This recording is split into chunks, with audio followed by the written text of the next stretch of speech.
저는 서울사회경제연구소 운영위원장을 맡고 있는 배영범입니다. 그러면은 서울사회경제연구소 한국경제발전학회 산업연구원이 공동 주최하는 에, AI 시대 한국 경제의 기대와 우려라는 주제로 어, 2024년 주계 공동 심포지엄을 시작하도록 하겠습니다. 주제 발표에 앞서 인사말이 있겠습니다. 인사말과 개사가 있겠는데 인사말은 강철규 서울사회경제연구소 이사장님께서 하겠습니다. 안녕하십니까. 서울사회경제연구소 이사장 강철규입니다. 날씨가 아주 부진데 이렇게 많이 나와주셔서 감사합니다. 에, 어제 그제 눈이 너무 많이 왔어요. 폭설이라고도 하고, 저는 뭐 그래도 소설이라고 하고 싶습니다. 우리 11월 달에 이렇게 눈이 많이 온 것은 117년 만에 처음이라고 하는데, 여하튼 날씨도 추워지고 눈이 많이 왔는데, 제가 소설이라고 말씀을 드린 거는 상서로운 것이 올 수도 있다. 그런 뜻에서 소설입니다.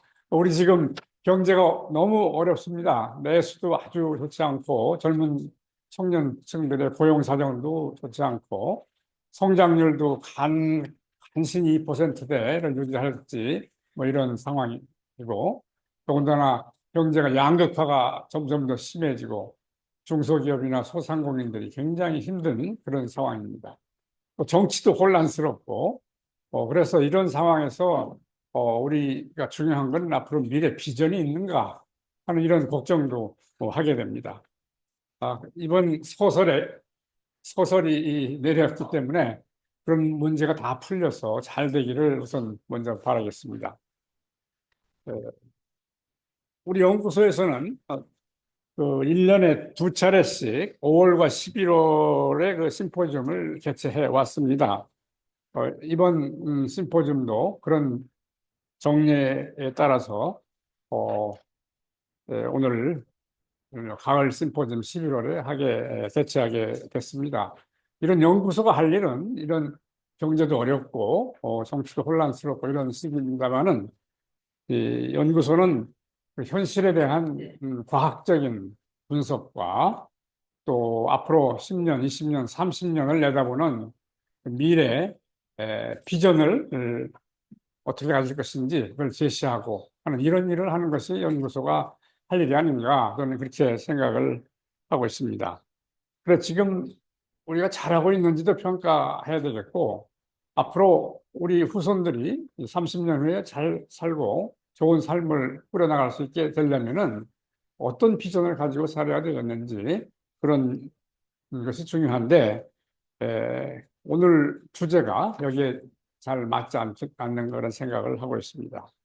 그렇게 보면 우리 이 경제는 선진국, 또 네덜란드나 영국이나 미국이나 이런 선진국들의 산업화에 비춰보면 몇백 년 떨어졌습니다만은 산업화 늦게 시작했죠. 그런데 현재 빠르게 산업화에 성공을 해서 현재는 그 제조업 부문에서 아주 세계 최고 수준까지 올라와 있는 것 같고, 어, 그 ICT 산업에서는 뭐 선진국과 함께 같이 발전을 해왔기 때문에 지금 상당히 좋은 그런 경제 상태까지 올라와 있는데, 우뚝 서 있는데, 지금 그러한 상황에서 마침 그 AI 시대가 아, 디지털 전환과 더불어서 급속하게 진행되고 있지 않는가.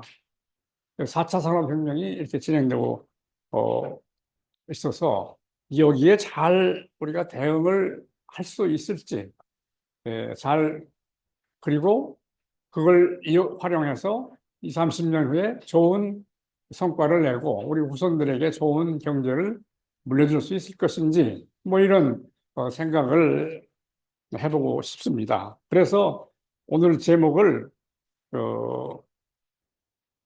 AI 시대 기대와 우려 뭐 이런 제목으로 잡고 심포지움을 하게 되었습니다. 이 AI 시대를 잘못 대응을 하게 되면은 미래 비전이 불투명해지고 상당히 어두워지지 않겠나, 그런 걱정도 이제 됩니다. 그래서 앞으로 어떻게 해 나가야 될지를 좀 과학적으로 분석을 하고 본격적으로 우리가 다뤄서 어, 이 주제에 잘 대응해서 좋은 기대에 맞게 성공적으로 AI 시대에 진입할 수 있기를 사실은 바라고 있습니다. 네, 오늘 이러한 주제의 중요성에 비추어 볼 때, 오늘 세미나를 우리 서울사회경제연구소와 함께 기획해 주신 한국경제발전학회의 한상범 회장님으로 나오셨는데, 회장님, 그리고 산업연구원의 권남은 원장님께 감사의 말씀을 드립니다. 그리고 오늘 발표해 주실 네 분, 그리고 토론을 해 주실 다섯 분에도 감사 말씀을 드리고 싶습니다. 다시 한번 오늘 세미나가 좋은 토론과 좋은 성과를 낼 수 있기를 기대하면서 간단한 인사 말씀을 마치도록 하겠습니다. 감사합니다. 이어서 서울사회경제연구소 소장을 맡고 계시는 장세진 교수님께서 한 말씀 해설을 하시겠습니다. 서울사회경제연구소 소장을 맡고 있는 장세진이라고 합니다.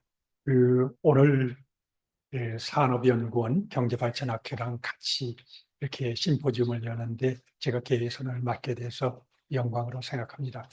오늘 이 주제를 인공지능이지요. 인공지능에서도 기대와 우려라고 표시하는 계기가 있었지요. 그것을 낙관적인 측면, 비관적인 측면을 같이 살펴보자. 특히 기대와 우려가 교차하는데 그걸 좀 더 구체적으로 검토를 해보고 우리 정부 또는 민간 경제가 거기 어떻게 대응하는 것이 적절한지 한번 제안을 해보자라는 것이 오늘의 목표였습니다. 사실 기대와 우려라는 말이 동시에 나올 정도로 여러 가지 불확실성이 있습니다. 인공지능이 향후 세계 GDP에 얼마나 영향을 미칠 건가에 대해서 어떤 경영 전문기관, 맥킨지 같은 집단에 의하면 18% 내지 24%라는 추정치도 있고요. PwC에서는 14% 내지 16%라는 추정치도 있습니다. 근데 경영 자문기관의 얘기는 조금 뻥튀기 되는 경향도 있어서 빨리 나한테 와서 경영 자문 받으라 하는 거니까요. 좀 할인해서 들으면 노벨 경제학상 수상자인 에시모글루 같은 사람은 0.66%, 아도 0.35%, 매년이 아니라 10년간 누적치입니다. 뭐 어떻게 생각하면 미미하다고 할 정도로밖에 영향을 못 미친다라고 하는 사람도 있습니다. 이게 총량적인 수치에서 그렇게 생각을 한다면 미시적인 부분으로 들어가면 더 큰 불확실성이 있다고도 할 수 있습니다. 그것이 산업 간 또는 국가 간의 경쟁에 미치는 영향을 생각해 보면 부침이라든지 이런 것이 굉장히 격심해지고 예측하기 어렵다는 걸 동시에 함축하기도 합니다.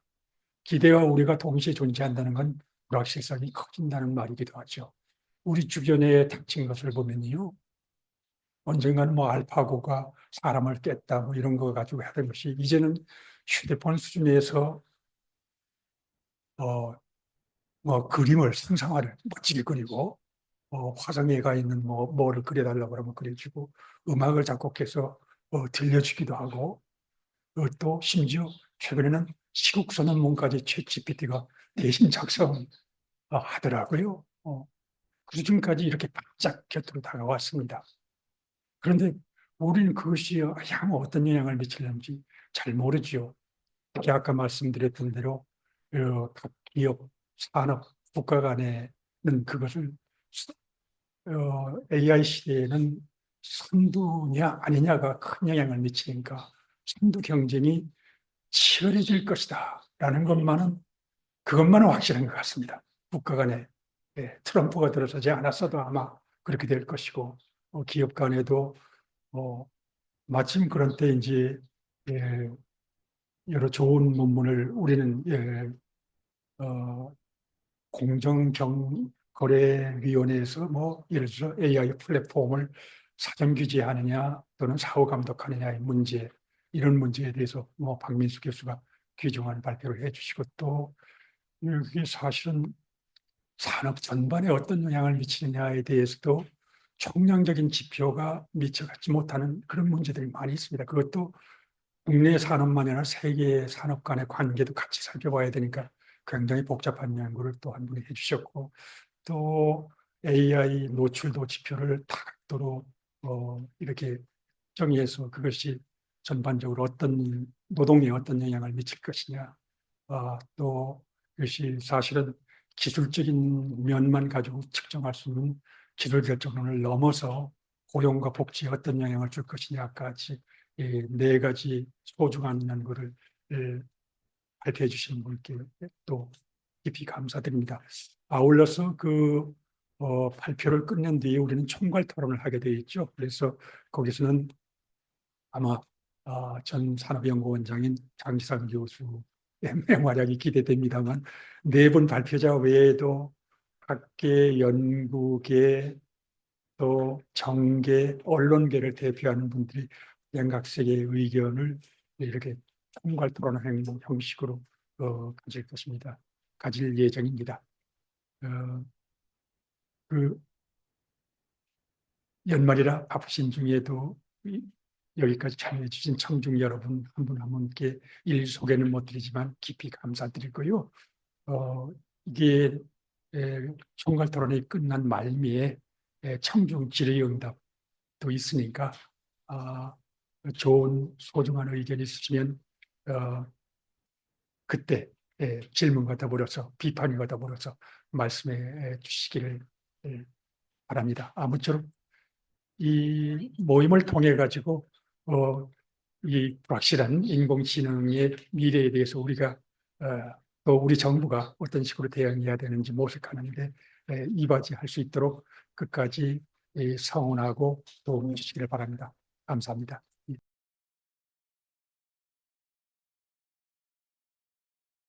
네, 이 심포지엄은 우선 네 분의 이 발표를 듣고 종합 토론에 들어가는 식으로 진행하겠습니다. 우선 제일 세션에서는 네 분의 발표가 있는데 그 발표자 소개를 하겠습니다. 우선 제일 주제로 온라인 플랫폼 주제 동향과 정책 방향에 대한 제언은 성균관대학교 박민수 교수님께서 발표해 주시겠습니다. 잠시 일어날 것. 예. 예. 그러면 제2주제는 AI 시대의 AI 시대의 산업 경쟁력 강화를 위한 정책 과제로 산업연구원의 송담비 박사님께서 발표해 주시겠습니다. 네. 그리고 세 번째 주제, 인공지능이 일자리에 미치는 영향은 한신대학교 전병유 교수님이 발표해 주시기로 했는데 좀 늦으실 것 같습니다. 그리고 네 번째 주제, AI 시대의 새로운 노동, 기술 결정론을 넘으라는 주제로 발표해 주실 분은 노동연구원의 조성재 박사님입니다.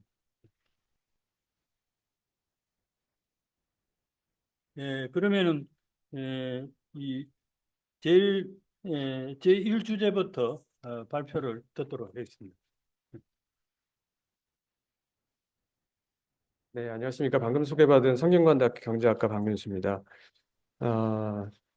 사실 제가 오늘 발표를 대타로 뛰는 거라 대주제를 사실 알지 못하고 제 발표의 주제도 사실은 제가 부여를 받은 거라서 이 대주제가 AI 시대에 관련된 거라고 미리 알았으면은 제가 좀 더 AI 쪽에 가까운 그런 내용을 좀 준비했었으면 좋지 않았을까 하는 그런 생각도 들기는 합니다. 제가 또 마침 최근에 이제 공정위에서 이 AI 시장을 들여다보는 이제 연구 과제를 하고 있고 거기에 이제 제가 참여를 하고 있어서 AI 시장의 이제 경쟁 쪽에 집중해서 또 공부를 하고 있는 참이라 약간 더 아쉬움이 있는데요. 근데 다들 아시다시피 사실 AI를 개발하고 있는, 특히 이제 AI의 가장 기초되는 기반 모델을 개발하고 있는 사업자들이 대형 플랫폼 사업자들입니다. 그리고 플랫폼이 AI를 개발하고 또 AI를 활용하는 데 있어서 핵심적인 이 수단, 통로가 되기 때문에 플랫폼 규제가 AI 규제랑 사실 밀접한 영향이 관련이 있다, 이렇게 볼 수 있어서 뭐 전혀 어긋난 주제는 아니라고 생각을 합니다. 먼저 지금 해외에서 플랫폼 규제를 많이 하고 있습니다. 소위 뭐 플랫폼 규제의 시대, 이렇게도 부르는 게 어색하지 않을 정도로 해외 주요국에서 이 플랫폼 규제들을 하고 있습니다. 여기서 제가 말씀드리는 플랫폼 규제라고 하는 것은 기존의 이제 경쟁법으로 뭐 대형 사업자가 이제 불법적인 행위를 했을 때 그걸 사후적으로 감독하고 처벌하는 그런 것이 아니라, 그걸 넘어서 미리 사전에 어, 일정한 규모를 가지는 대형 사업자들을 지정해 놓고 그 사업자들이 어떤 특정한 행위들을 하지 못하도록 이제 금지하는 사전 규제의 성격이 강한, 기존의 경쟁법하고는 좀 다른 별도 규제법을 만들어서 이제 규제를 하는 것을 의미를 하는데요.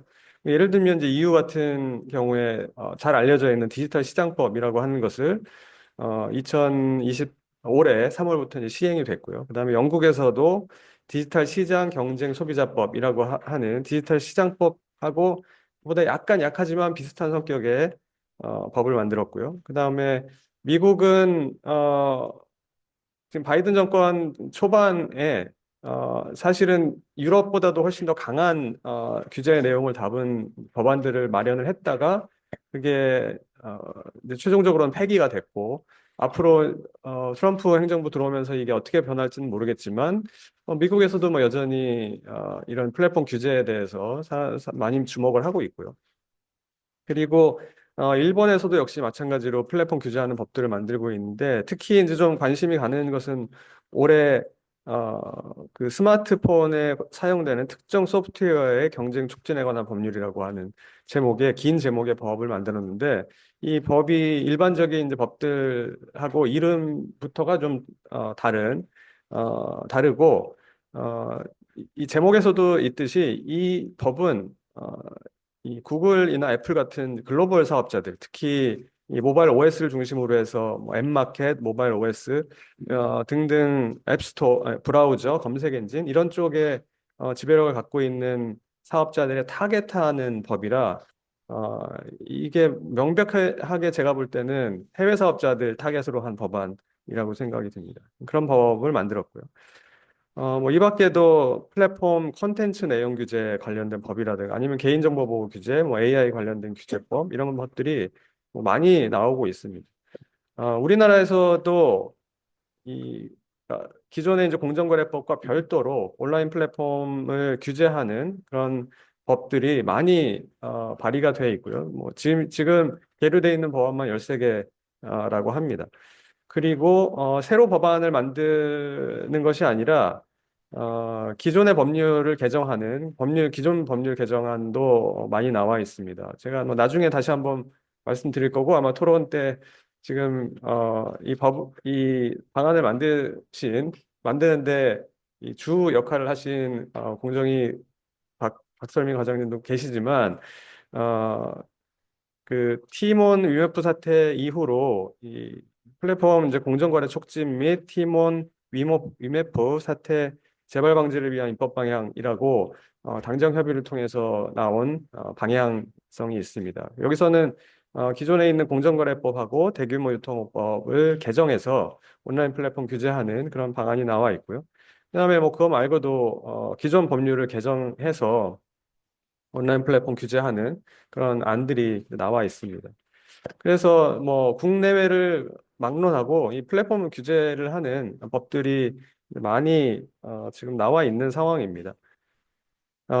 근데 뭐 일반적으로 생각하면 사실 플랫폼이 굉장히 대형화돼 있고 많은 사람들에게 영향을 미치고 있고, 특히 소상공인 영세 사업자들인 플랫폼에 상당히 의존도가 높아진 상황에서 대형 플랫폼을 규제하는 것이 뭐 당연하다, 뭐가 문제냐 이렇게 생각을 할 수가 있는데, 이제 저는 경쟁 정책, 공정거래를 좀 전문적으로 연구하는 입장에서 이게 공정거래법, 기존의 공정거래법이 있고, 그 다음에 공정거래법 이외에도 소비자 보호라든가 아니면은 사업자 간의 불공정 거래를 규제하는 법들이 이미 존재하는 상황임에도 불구하고 굳이 별도의 법을 만들어서 온라인 플랫폼을 사전 규제하는 그런 법을 만들어야 되는가라는 이제 질문을 이제 던지게 됐습니다.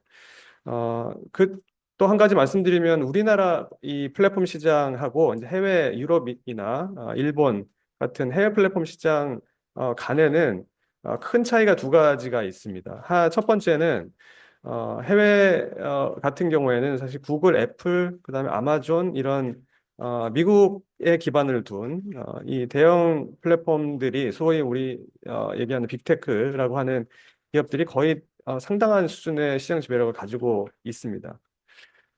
그에 반해서 우리나라에는 이제 국내 이른바 토종 플랫폼이라고 하는 국내에 기반을 둔 국내 사업자들이 존재를 하고 있습니다. 이게 국내냐 해외냐 하는 게 중요한 게 아니라 우리 그 국내 사업자들이 존재함으로써 이 플랫폼 시장이 조금 더 경쟁적이다 이렇게 볼 수 있고요. 그다음에 이제 두 번째는 해외 경쟁법에서는 시장 지배력이 확인되지 않은 그런 사업자와 그다음에 다른 사업자들 간의 거래, 즉 우리 소위 말하는 갑을 거래를 규제하는 법이 경쟁법 내에는 없습니다. 근데 우리나라의 경쟁법, 공정거래법에는 그 갑을 관계를 규제하는 법이 있거든요, 이미. 그런 차이가 좀 있다는 걸 미리 말씀드립니다. 그래서 제가 아까 그 질문을 던진 대로 이 플랫폼 규제를 전문 규제법, 즉 공정거래법과 별도의 법을 만들어서 사전 규제 형식으로 규제를 해야 되느냐 하는 질문을 할 수가 있는데 이제 그게 필요하다라고 하는 것의 논리가 이제 여러 가지가 있을 겁니다. 첫 번째는 플랫폼이 굉장히 지금 거대해졌고 그다음에 독점력을 가지고 있기 때문에 규제해야 된다라고 이제 하는 겁니다. 별도의 규제법이 필요하다는 것인데 사실은 왼쪽에 있는 이제 휴대폰, 승용차, 메모리 반도체 사례에서 보시듯이 우리나라의 플랫폼 이외에도 10년간 독과점 구조가 굳어진 제조업이 39개나 있습니다. 근데 예를 들면 휴대폰 시장을 규제하는 사전규제법 또는 승용차 시장을 자동차 시장 규제하는 사전규제법을 만들 필요가 없듯이 사실은 크고 이게 집중화되어 있다고 해서 반드시 전문규제법을 만들어야 된다. 이거는 아니고요. 특히 이 플랫폼 같은 경우에는 오히려 이 굉장히 오랫동안 독과점 구조가 굳어져 왔던 그 다른 제조업에 비해서는 시장 구조가 좀 자주 변하는 편입니다. 예를 들면 이제 국내 오픈 마켓 같은 경우를 보면 이게 2009년인데 집마켓 옥션이 거의 한 90%, 80% 가까운 점유율을 가지고 있었거든요. 근데 이게 2016년, 20년 오면서 네이버 쿠팡이 들어옵니다. 네이버 쿠팡이 들어오면서 네이버 쿠팡이 1위 자리를 이제 점하면서 시장에 상당히 경쟁적으로 됐고요. 그 다음에 최근에 보면은 네이버 쿠팡 점유율이 올라가기는 했지만, 그 이외에도 11번가라든가 티몬 위메프 좀 문제가 되지만, 이런 회사들, 그 다음에 이제 버티칼 플랫폼이라고 하는 마켓컬리라든가 아니면 다른, 그 업체들, 그런 업체들이 많이 등장해서 상당히 경쟁 구조가 자주 바뀌고 있는 그런 시장이라고 볼 수가 있거든요. 그 다음에 이제 두 번째, 이 온라인 플랫폼을 사전 규제해야 된다라고 하는 주장에 이제 두 번째 근거로 보통 얘기가 많이 되는 것이 뭔가 우리가 이제 전문 규제법을 만들 때는 보통 기존의 경쟁법으로 할 수 없는 기존의 경쟁법이 가지고 있는 목표와는 뭔가 다른 목표를 추구하는 경우이거든요. 그래서 예를 들면 금융 규제 같은 경우에는 금융 시스템 안정이라고 하는 목표가 경쟁 외에 별도의 목표가 있고 방송 규제도 민주적 여론 형성, 문화 창달이라고 하는 목표가 있고 그다음에는 의료 규제도 마찬가지로 국민 건강 보호 및 증진이라고 하는 별도의 목표가 있습니다. 근데 플랫폼 규제의 목표가 뭐냐? 보면은 공정 경쟁과 이용자 보호거든요. 근데 이거는 사실 우리의 경쟁법 또는 경쟁법의 밑에 있는 하부에 있는 법들의 목표랑 사실 동일한 목표입니다. 그래서 뭔가 다른 규제 목표 때문에 별도의 법을 만들어야 된다. 이거는 별로 근거가 없는 얘기라는 거죠. 그 다음에 세 번째가 아마 이 학술적으로 또 이제 많이 이제 논란이 되고 있고 논쟁이 되고 있는 부분일 겁니다. 그거는 뭐냐면 온라인 플랫폼은 다른 산업하고 다르게 자연 독점의 가능성이 있다. 그냥 규제를 안 하고 그냥 내버려 뒀을 때는 시장이 한쪽으로 쏠릴 가능성이 굉장히 많은 산업이기 때문에 정부가 미리 선제적으로 시장 구조를 경쟁적으로 만들기 위해서 사전 규제를 해야 된다. 이런 논리거든요. 근데 그것의 뭐 기본 그 근거에는 상당히 이론적인 그 합리성이 있는 그런 이론들이 있습니다. 그래서 뭐 예를 들면 들어보셨는지 모르겠지만 네트워크 효과, 온라인 플랫폼 시장의 네트워크 효과가 있고 그다음에 데이터 피드백 효과라고 해서 데이터를 많이 가진 플랫폼이 서비스의 품질이 좋아지고 그래서 이용자들이 많아지면 다시 데이터를 더 많이 모을 수 있고 그러면 그 더 많이 모인 데이터를 가지고 다시 시장 점유율을 높이고 그런 피드백 효과가 있어서 결국 시장이 한쪽으로 쏠린다 이제 그런 얘기고요. 그다음에 뭐 규모의 경제라든가 범위의 경제라든가 그런 것도 시장 쏠림을 만들어내는 요인이 이제 될 겁니다. 근데 이게 사실 이론적으로는 맞고 그다음에 이 플랫폼 온라인 플랫폼이 가진 특성상 이런 것들이 일어날 가능성이 있다. 이거는 뭐 당연히 인정이 될 수 있는데요. 근데 이제 문제는 이런 각각의 시장 쏠림을 만들어낼 수 있는 그런 요인들이 개별 시장마다 그 크기가 좀 다르다라고 하는 겁니다. 그리고 이 시장 쏠림을 반감시키는 예를 들면 멀티호밍이라고 해서 사람들이 하나 플랫폼만 쓰는 게 아니라 여러 개의 플랫폼을 같이 쓴다던가 그 다음에 플랫폼 간에도 비슷해 보이지만 상당히 차별성이 있다. 예를 들면 뭐 인스타그램은 주로 사진 올리는 뭐 그런 데 쓰고 페이스북은 글을 주고받는 것에 좀 많이 쓰고 뭐 카카오톡은 주로 간단한 연락을 하는 모바일 메시지 역할을 하고 하는 그런 차이 제품 차별화도 있고 뭐 그 등등의 이 쏠림을 반감시키는 요인들도 있고 이게 시장마다 조금씩 다르다라고 하는 점이 있습니다. 그래서 그런 효과들을 따져보지 않고 그냥 일괄적으로 사전 규제를 하는 것은 좀 문제가 있다 이렇게 보는 것이죠.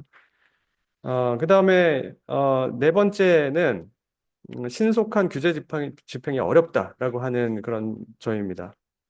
즉 플랫폼 기업들이 전통 시장에 비해서 독과점화가 매우 빠르게 일어나고 그다음에 독과점이 한번 자리 잡으면 이 회복이 불가능하다라는 점이고요.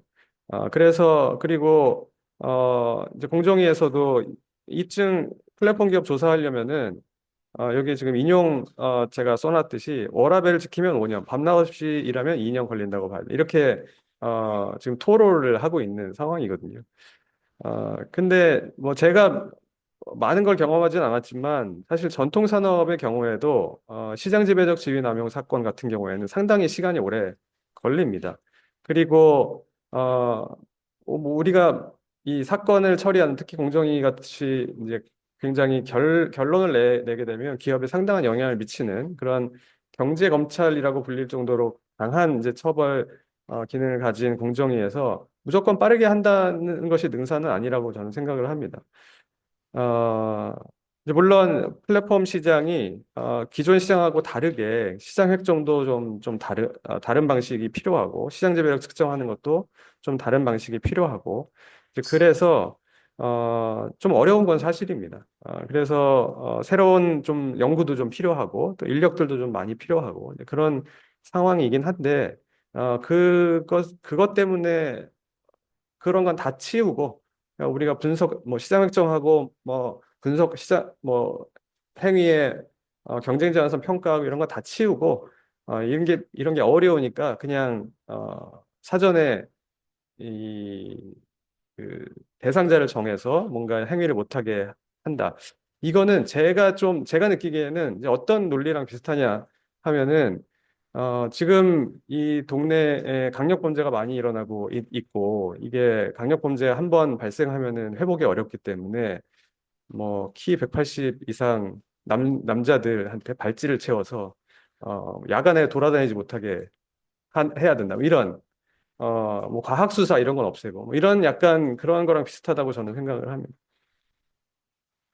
아까 그 공정위 법 개정안 제가 말씀드렸는데요. 뭐 이건 길게 제가 말씀드리진 않겠습니다. 이 공정위가 제안한 플랫폼 규제에 관련해서 제안한 내용들이 있습니다. 크게는 독과점 분야하고 가불 분야 두 개가 있는데 독과점 분야는 공정거래법을 개정해서 규율을 하고 가불 분야는 대규모 유통업법을 개정해서 규율을 하겠다 이렇게 어, 그 얘기를 했고요. 그다음에 규율 내용 중에서는 자사우대 끼어 팔기, 멀티워밍 제한, 최애 대우 요구 금지를 하고 뭐 등등의 내용들이 있습니다.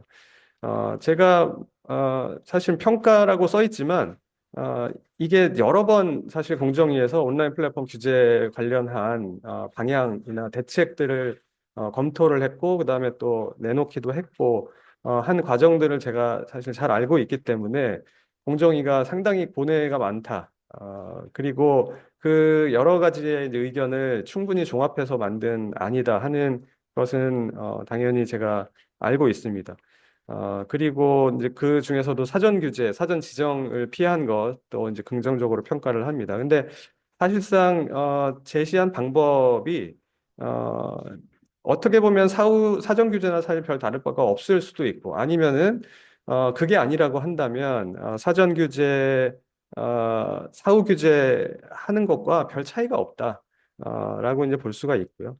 그 다음에 이제 가불 분야의 대책 같은 경우에는 저는 이제 한 가지 좀 우려되는 점이 여기서 이제 기준으로 삼고 있는 법에 이제 대상이 되는 기준으로 삼은 것들을 보면 굉장히 혁신적인 신생 온라인 플랫폼들이 대상으로 포함이 될 수 있어서 그 점이 약간 우려가 됩니다. 그러면 이제 온라인 플랫폼 어떻게 규제해야 되느냐? 제 생각을 좀 말씀을 드리겠습니다. 바람직한 방향은 크게 세 가지로 볼 수가 있고요. 첫 번째는 독과점을 방지하는 것은 일반 경쟁법, 즉 공정거래법을 통해서 규율을 하면 된다는 것이고, 두 번째로 그렇지만 아까 제가 말씀드린 대로 이제 플랫폼 관련된 사건들을 처리하는데 상당히 어려움이 있고 시간이 많이 걸리는 건 사실이기 때문에 플랫폼 관련 사건의 처리 역량 강화를 보완을 해야 되는 것이고요.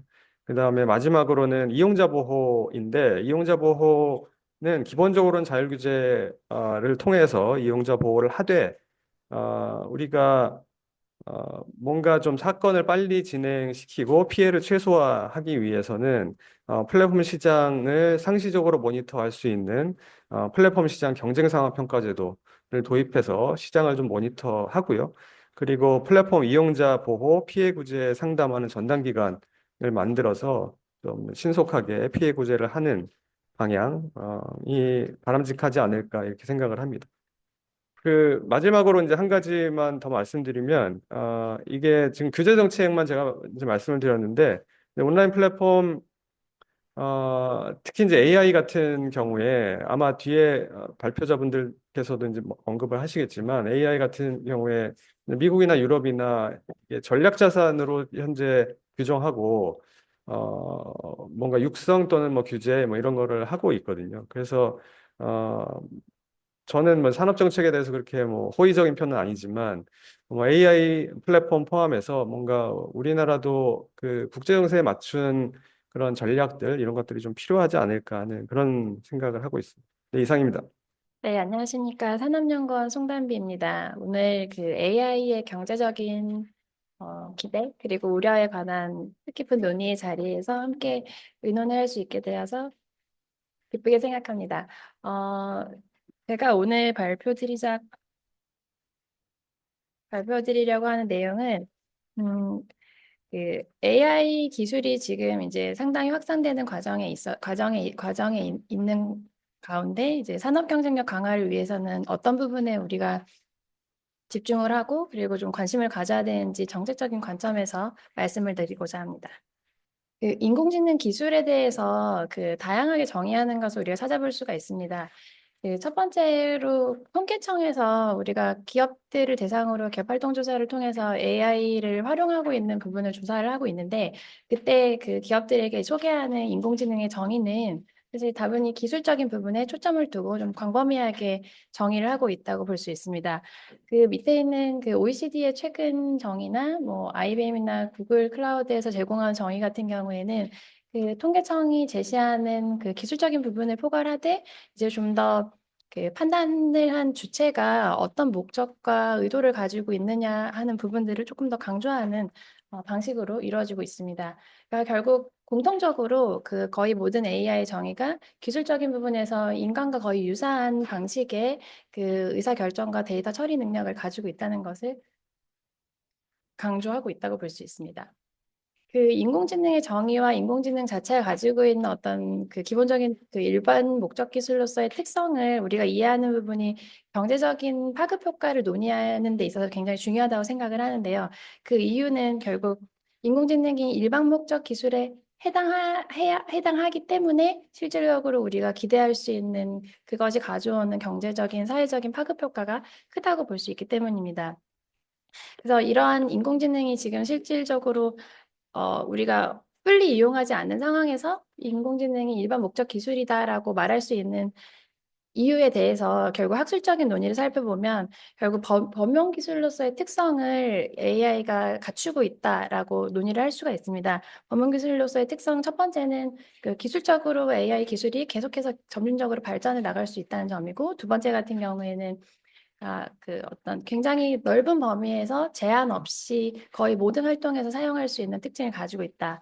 그리고 세 번째는 다른 종류의 기술이나 어떤 기존에 있는 뭐 공정 그리고 기술 그리고 뭐 경영 방식이라든지 어떤 현재 존재하는 어떤 다른 분야와 상호 보완적으로 지속적으로 결합해 나가면서 혁신을 이룰 수 있는 부분들을 강조할 수 있습니다. 그래서 AI가 그럼 과연 이런 특성을 가지고 있느냐를 한번 살펴보도록 하겠습니다.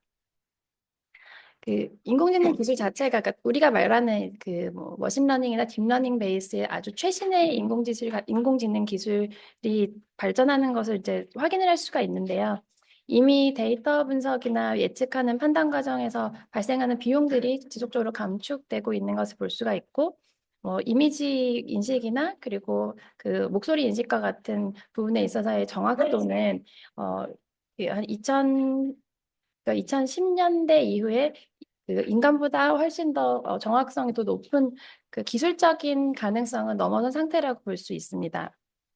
그리고 AI 기술이 그러고 앞으로도 계속해서 지속적으로 발전을 해 나갈 것이라고 예상하는 이유 중에 하나로 그 핵심 컴퓨터 자체가 굉장히 빠른 속도로 계속 증가하고 개선이 되고 있기 때문에 AI 기술이 향후 일정 기간 이상은 지속적으로 발전할 것이라는 것을 예상을 할 수가 있습니다. 그리고 이런 어떤 기술 자체의 그 발전 외에도 AI를 이제 우리가 실제로 사람들이 그리고 산업에서 활용할 수 있는 활용성이나 좀 접근성이 최근에 굉장히 많이 개선되는 것을 볼 수 있는데 사실상 작년에 이제 2023년에 소개된 챗GPT 같은 경우에도 그 기술적인 능력뿐만 아니라 실질적으로 사람들이 사용할 수 있는 접근성이나 활용성 자체가 굉장히 난이도가 인간들에게 접근성 자체가 높아지는 형태를 볼 수가 있습니다.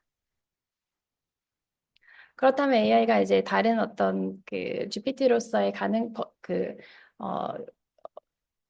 특성을 가지고 있는지 살펴보면 활용 사례를 통해서 기존에 지금 활용하고 있는 사례를 통해서 인공지능이 범용성을 지니는지를 살펴볼 수가 있습니다.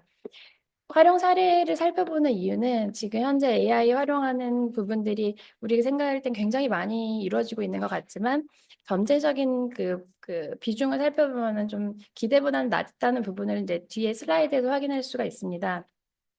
현재 그 산업 같은 경우에는 뭐 제조업, 서비스업 내에서 뭐 금융업이라든지 유통, 물류, 바이오 다양한 부분에서 그 기업들이 활용을 하고 있는 것을 볼 수 있고 동일한 산업 내에서도 각각의 기업 활동 단계에서 AI를 활용하는 것을 확인을 할 수가 있습니다. 그래서 AI 자체가 활용을 하는 데 있어서 굉장히 범용성이 있다는 것은 사례를 통해 볼 수가 있고요. 두 번째는 활용을 하는 구체적인 방법 사례를 살펴보면 AI 기술이 어떤 프로그램으로서 도입돼서 단독으로 사용된다기보다는 그 프로그램으로 도입돼서 사용이 되는 순간에도 결국은 기존의 기술이나 기존의 제품 또는 어떤 공정과 결합된 상태에서 효율성을 증대시키는 방향으로 이용이 되는 부분이 많은 것을 볼 수가 있습니다. 그래서 어떤 상호 보완적인 혁신 가능성을 보여준다고 볼 수 있습니다. 이렇게 GPT로서의 그 특성을 가지는 인공지능에 대해서 실제로 관심이 굉장히 높아지고 있다는 점은 우리가 부인할 수 없는 부분입니다. 그래서 민간 투자 측면에서 살펴보면 전 세계적으로 한 2018년, 17년 이후에 인공지능에 대한 민간 투자가 급증한 것을 볼 수가 있고, 코비드를 관련된 그 시기에 이제 급증하는 어떤 형태를 감안하더라도 최근에 상당히 높이 증가한 것을 확인할 수가 있습니다. 다만 국가 단위로 봤을 때는 네, 주요 국가들에 의해서 지금 대부분 주도가 되고 있고, 민간 투자 같은 경우에는 미국 주도로 이루어지고 있다고 볼 수가 있습니다. 이 부분에서 결국 주도해 나가는 국가들 외에는 실질적으로 이제 민간 부분에 있어서 영향이 크게 격차가 있을 수 있다는 우려가 있고요. 그리고 다음으로 보시면은 그럼에도 불구하고 국가 단위에서의 AI에 대한 관심 자체는 상당히 높게 지속되고 있다고 볼 수가 있습니다. 현재 이제 국가 단위의 AI 관련된 국가 정책을 위주로 살펴보면 2017년에 캐나다가 최초로 발표한 이후에 거의 정말 많은 나라들이 지속적으로 발표하고 있는 것을 볼 수가 있습니다. 그래서 오늘 발표에서는 그렇다면 이제 우리나라의 경우에 AI 도입이 산업계에서 어느 정도의 수준에 있고, 그리고 그것을 통해서 어느 정도의 성과를 얻고 있고, 그리고 향후 나아가야 하는 방향에 있어서 산업 정책적으로 어떤 접근을 해야 할지에 대해서 논의를 해보도록 하겠습니다. 국내 인공지능 도입에 대해서 저희가 분석을 할 때 지금 통계청의 자료를 활용을 했습니다. 국가 통계를 사용한다는 장점이 있고요. 2017년부터 조사가 이루어진 상황으로 실질적으로 국가 통계를 통해서 인공지능 활용 여부를 지금 컬렉트하는 나라는 한국이 굉장히 최초에 있는 국가들 중에 하나라고 볼 수 있습니다. 그래서 인공지능 활용 현황을 보시면은 오른쪽의 그래프를 보시면 꾸준히 느는 것은 확인을 할 수가 있는데 쭉 생각보다 낮은 비중의 약 5% 이하의 도입률을 보이는 것을 볼 수가 있습니다. 그리고 이와 같은 도입은 모먼트에 따라서 상당히 다른 어떤 이질성이 보이고 있는데요. 산업에 따라서 도입률 자체가 굉장히 차이가 있고, 기업 규모, 그리고 사용하고 있는 기술 원천이 스스로 개발한 것이냐, 아니면은 외부 아웃소싱을 통해서 개발한 것이냐, 그리고 기업 업령에 따른 차이, 그리고 실질적으로 어떤 부분에서 예를 들어 마케팅에 사용하고 있느냐, 제품의 어떤 디자인에서 활용하고 있느냐, 이런 기업 활동 부분은 어떤 부분에서 주로 사용하고 있느냐에서 상당한 차이를 보입니다.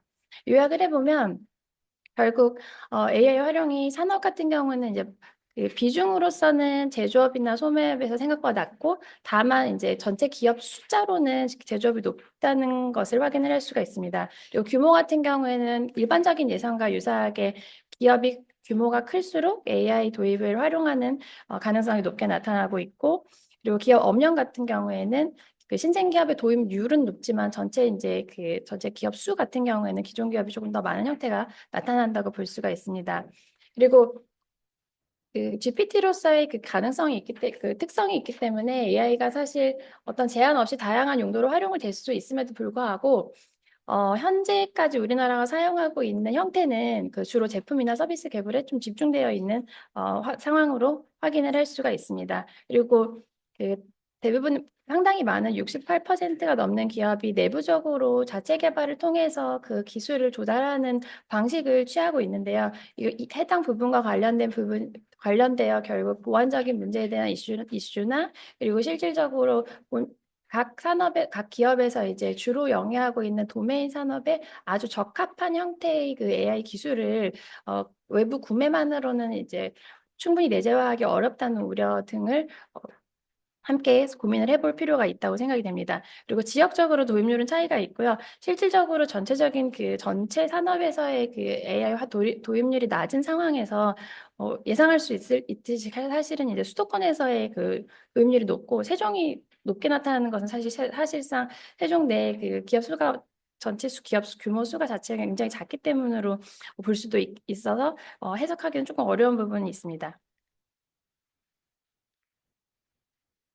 그래서 여기서 우리가 이제 생각할 수 있는 부분은 그러면 어떤 부분이 그 기업이 인공지능을 활용하게 하는 그런 주요 요인이기에 그 AI 도입률이 이렇게 낮은가? 그리고 앞으로는 그럼 어떤 부분을 강조해서 AI의 도입에 대해서 좀 강조할 수 있을 것인가에 대해서 의문을 제기할 수가 있습니다. 방법론은 저희가 그 일반적인 뭐 OLS와 프로빗을 통해서 변수를 구성해서 작성을 했고요. 그 결과는 사실상 AI 도입이라고 해서 기존의 그 어떤 기술 도입이랑 크게 다른 결과를 보이진 않습니다.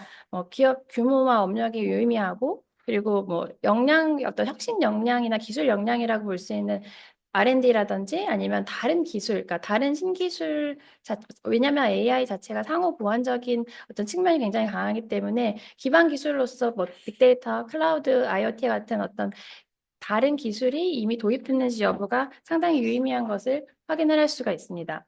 그럼 이렇게 만약에 도입이 된 AI 같은 경우에 실질적으로 기업에서 기대하고 있는 성과는 어떤 것인가를 살펴볼 필요가 있습니다.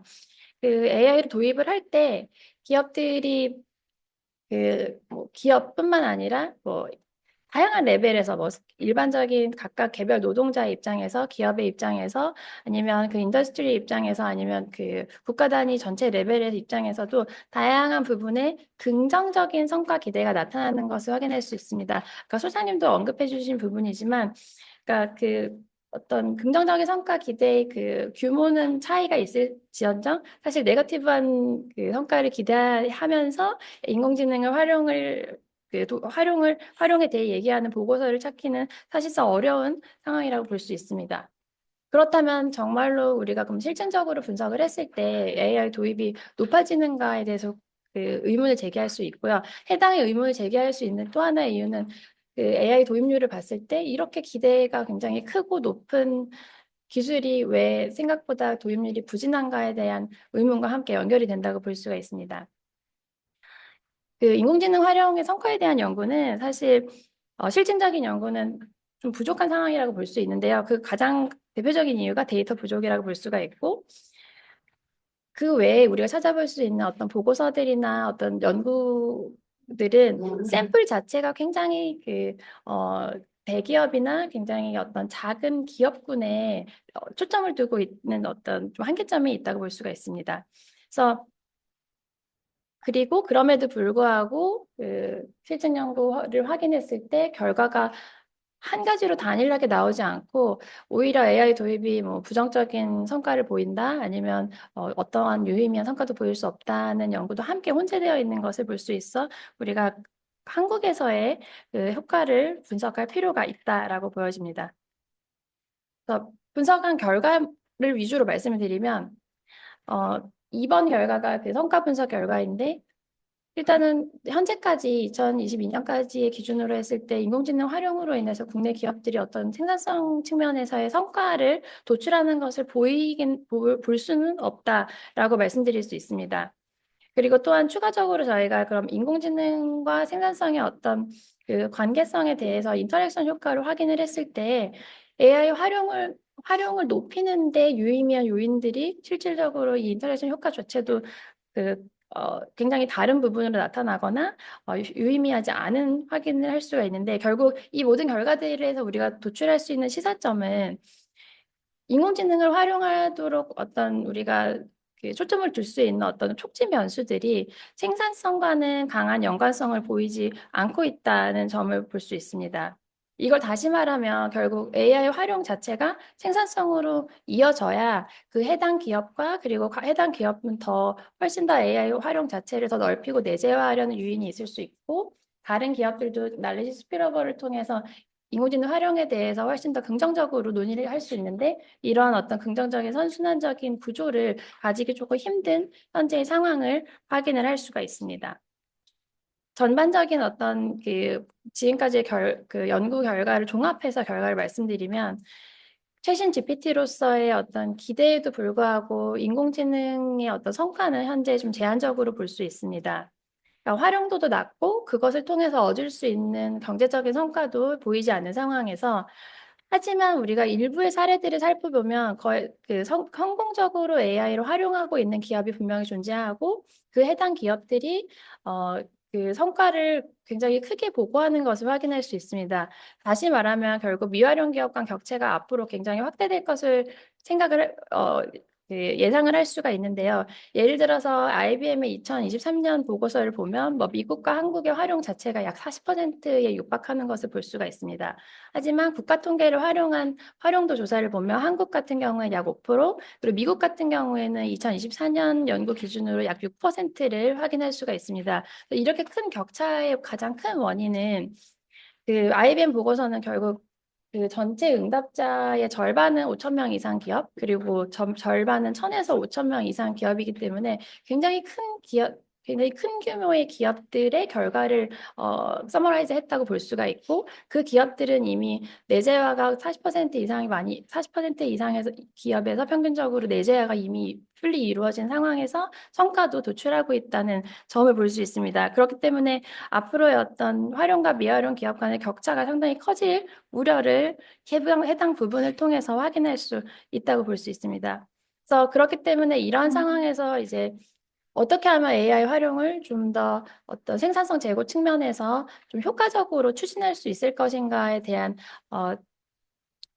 솔루션을 모색을 해야 하는데요. 이런 경우에 이제 기존의 지금 현재까지 이루어진 그 분석 결과를 바탕으로 우리는 성과와 연계를 할 수 있는 성과와의 연계성을 강화하는 방향으로 정책적인 논의가 이루어져야 한다는 시사점을 도출할 수가 있습니다. 그래서 인공지능 적용이 단순하게 적용을 확대하는 것으로 끝나는 게 아니라 성과를 좀 경험할 수 있도록 함으로써 선순환적인 활용을 강화하는 방향으로 전략을 도출할 필요가 있다라고 말씀드릴 수 있습니다. 그래서 그것을 위한 어떤 예시적인 정책적인 예시적인 접근을 말씀을 드리면 첫 번째로 생각할 수 있는 부분이 결국 산업별로 가지고 있는 어떤 핵심 과제를 해결할 수 있는 솔루션 방식을 추진할 수 있다라고 볼 수 있습니다. 그 이유는 GPT로서의 특질을 가지고 있기 때문에 거의 모든 산업과 기업 활동 영역에서 우리가 활용을 할 수 있고 그렇기 때문에 그리고 또한 문제 해결을 위해서 그 어떤 특정한 기능을 특정한 문제에 대입하는 방식이 아니라 문제 해결을 가능한 어떤 지능적인 특성을 우리가 활용하는 특성을 활용할 수 있기 때문에 고유의 문제만 도메인 인력을 통해서 파악할 수 있다면 해당 문제를 해결할 수 있는 방식의 AI 솔루션을 활용하는 방식을 좀 생각을 해볼 수가 있습니다. 그래서 결국은 직접적인 성과를 어떤 방식으로 연계할 수 있을 것인가에 대한 논의가 필요하다고 생각이 됩니다. 그 예시를 한 가지 들고 이제 그 클로징을 하도록 하겠습니다. 그래서 예를 들어서 조선업에서 이제 노동 공급 굉장히 부족한 상황을 우리가 맞닥뜨렸었는데요. 예를 들어서 특히 이제 뭐 특정 숙련된 용접공의 부족을 작년에 굉장히 많이 겪은 것을 확인할 수 있습니다. 그럴 때 AI가 이제 노동을 완전히 대체하는 이런 부분으로 접근할 것이 아니라 그러니까 충분히 숙련되지 않은 용접공 또한 그것과 동일한 수준의 기술을 실현할 수 있도록 AI 기반의 어떤 자동 용접 로봇을 도입해서 함께 결합시킴으로써 해당 문제를 풀어가는 이런 방식의 어떤 해결 방안을 생각해 볼 수 있다라고 보여드릴 수 있습니다. 네, 그래서 마지막 부분은 저희가 이제 인공지능과 관련된 정책 과제를 도출함에 있어서 특히 산업 정책적인 측면에서 어떤 방식으로 정책적인 논의를 추진하는지 보여드리고자 관련 슬라이드를 준비를 했는데요. 그래서 분석을 통해서 저희가 이제 그 증거를 통해서 목표를 설정을 하되 본 연구를 통해서는 AI 활용과 어떤 성과의 연계성이 굉장히 중요하다는 그 결과를 얻었고, 해당 부분을 강조함으로써 경쟁력 강화를 추진할 수 있다는 목표를 설정할 수 있다고 보여집니다. 두 번째는 그 해당 목표를 우리가 추진하기 위한 구체적인 전략을 각 기능별로 어떤 방식으로 설정하는지를 보여드렸고요. 앞에서 우리가 논의한 어떤 이그샘플을 통해서 그 뒤에 우리가 보여드리는 기능별 전략을 통해서 그럼 어떤 방식으로 이런 솔루션을 제공하는 방식의 어떤 이그샘플을 어떻게 적극적으로 추진할 수 있을 것인가를 고민하면서 뒤에 기능적인 부분의 정책 대안 마련을 추진할 수 있다라고 말씀드리고 싶습니다. 네, 오늘은 여기까지 발표를 마치도록 하겠습니다. 감사합니다.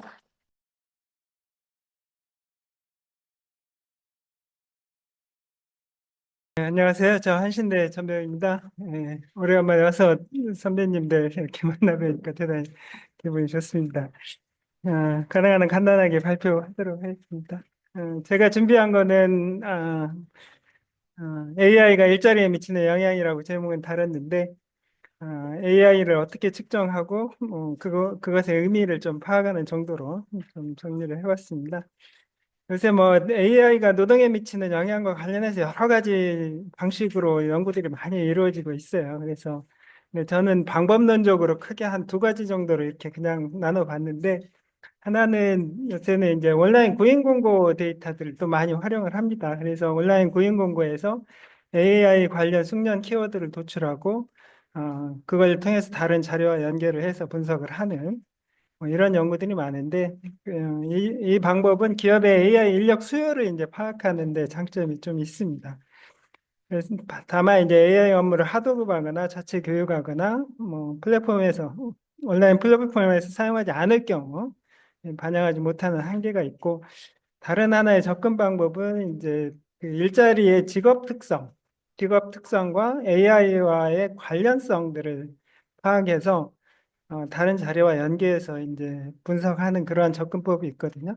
이거는 저희가 관심을 가지고 있는 과연 AI가 인간 노동을 대체할 거냐, 보완할 거냐. 대체는 보통 자동화라고 하고, 보완한다는 것은 업무를 도와주는 거죠. 증강, 오그멘테이션이라는 표현을 많이 씁니다. 그래서 그 직업의 다양한 특성들을 가지고 그 AI 기술 특성하고 이렇게 연계를 지어서 연관성이 있냐 이런 걸 파악하는 방식이거든요.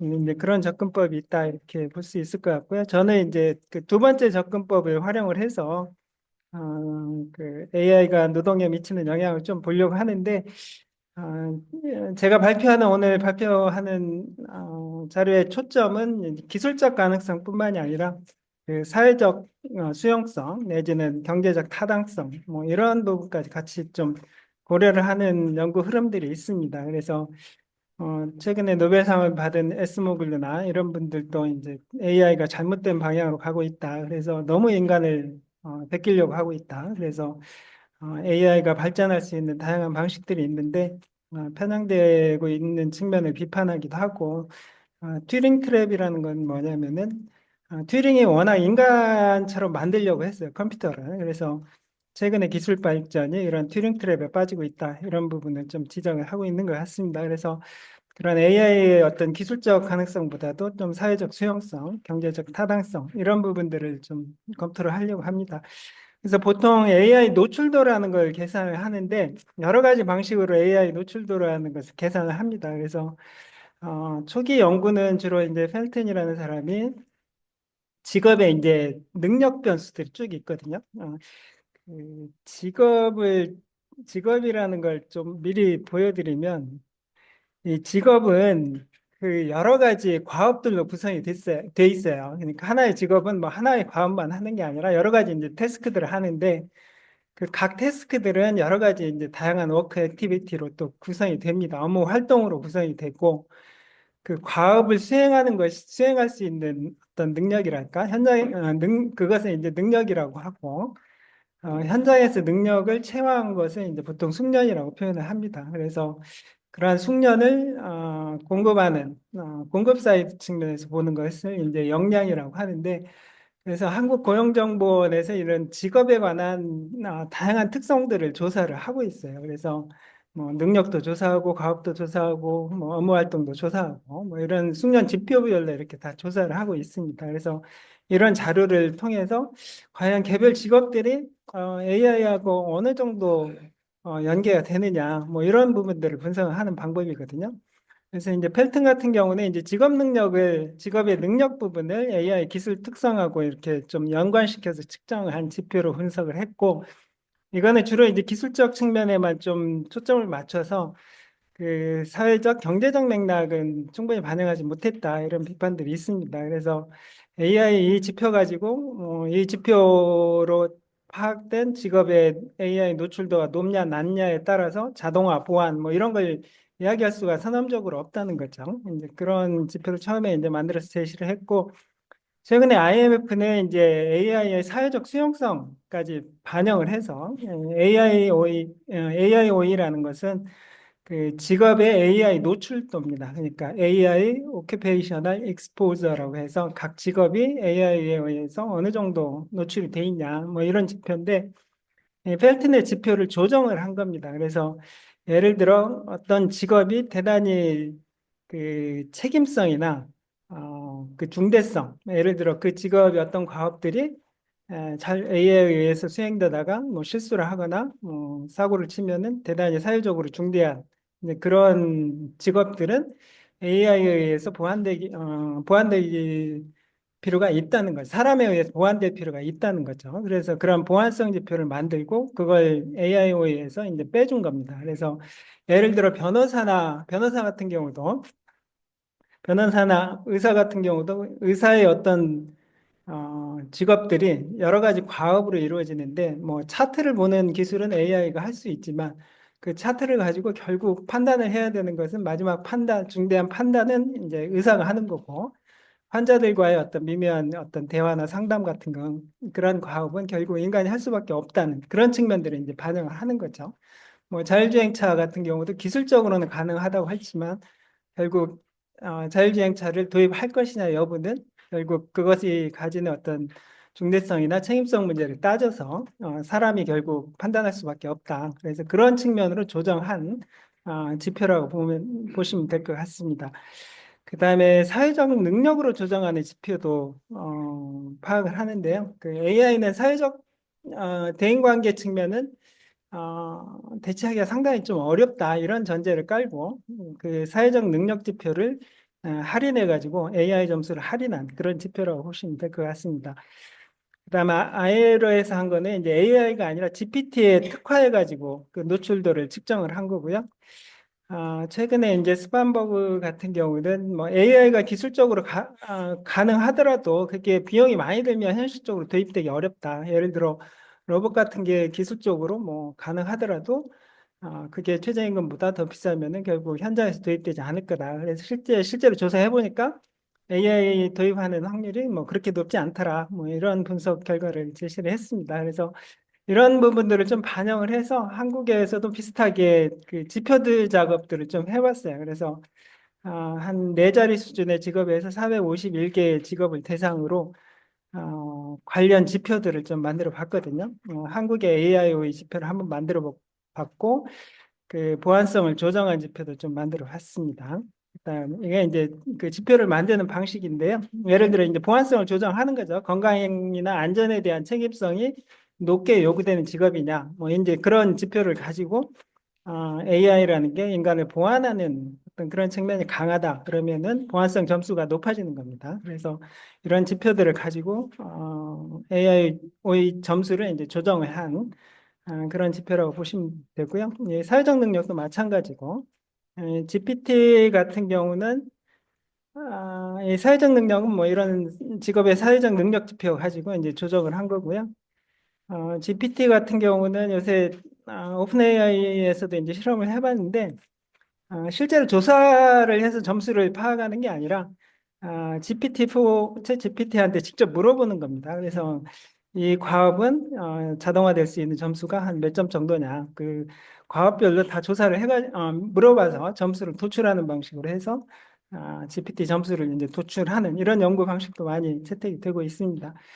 그다음에 이제 기존의 관련 지표 기술인 노동에 미치는 뭐 여러 가지 그 연구들이 많이 있었잖아요. 이제 대표적인 게 뒤에서도 말씀드리겠지만 아우토가 이제 에스모글러하고 아우토가 했던 게 이제 RBTC인데 예전에는 이제 SBTC라고 그래서 그렇게 이론이 많이 나오고 있었는데 SBTC는 뭐냐면은 그 스케일 바이어스드 테크놀로지컬 체인지라고 기술이나 컴퓨터 기술이 그 고숙련 노동자들을 좋아한다는 거죠. 저숙련 노동을 대체하고 뭐 이런 게 이제 SBTC고 RBTC는 그런 고숙련 저숙련이 아니더라. 컴퓨터를 봤더니 이 정형이냐 비정형이냐에 따라서 어, 자동화가 되냐 안 되냐 뭐 이런 식으로 사실 작동을 하더라는 것을 이제 밝힌 겁니다. 그래서 똑같이 인지적 숙련을 가지거나 고숙련을 가지고 있다고 하더라도 그게 정형적인 숙련이냐 비정형적인 숙련이냐 정형이라는 것은 일상적이고 반복적인 거거든요. 그래서 그건 컴퓨터가 코딩하기 쉽다는 이야기죠. 그래서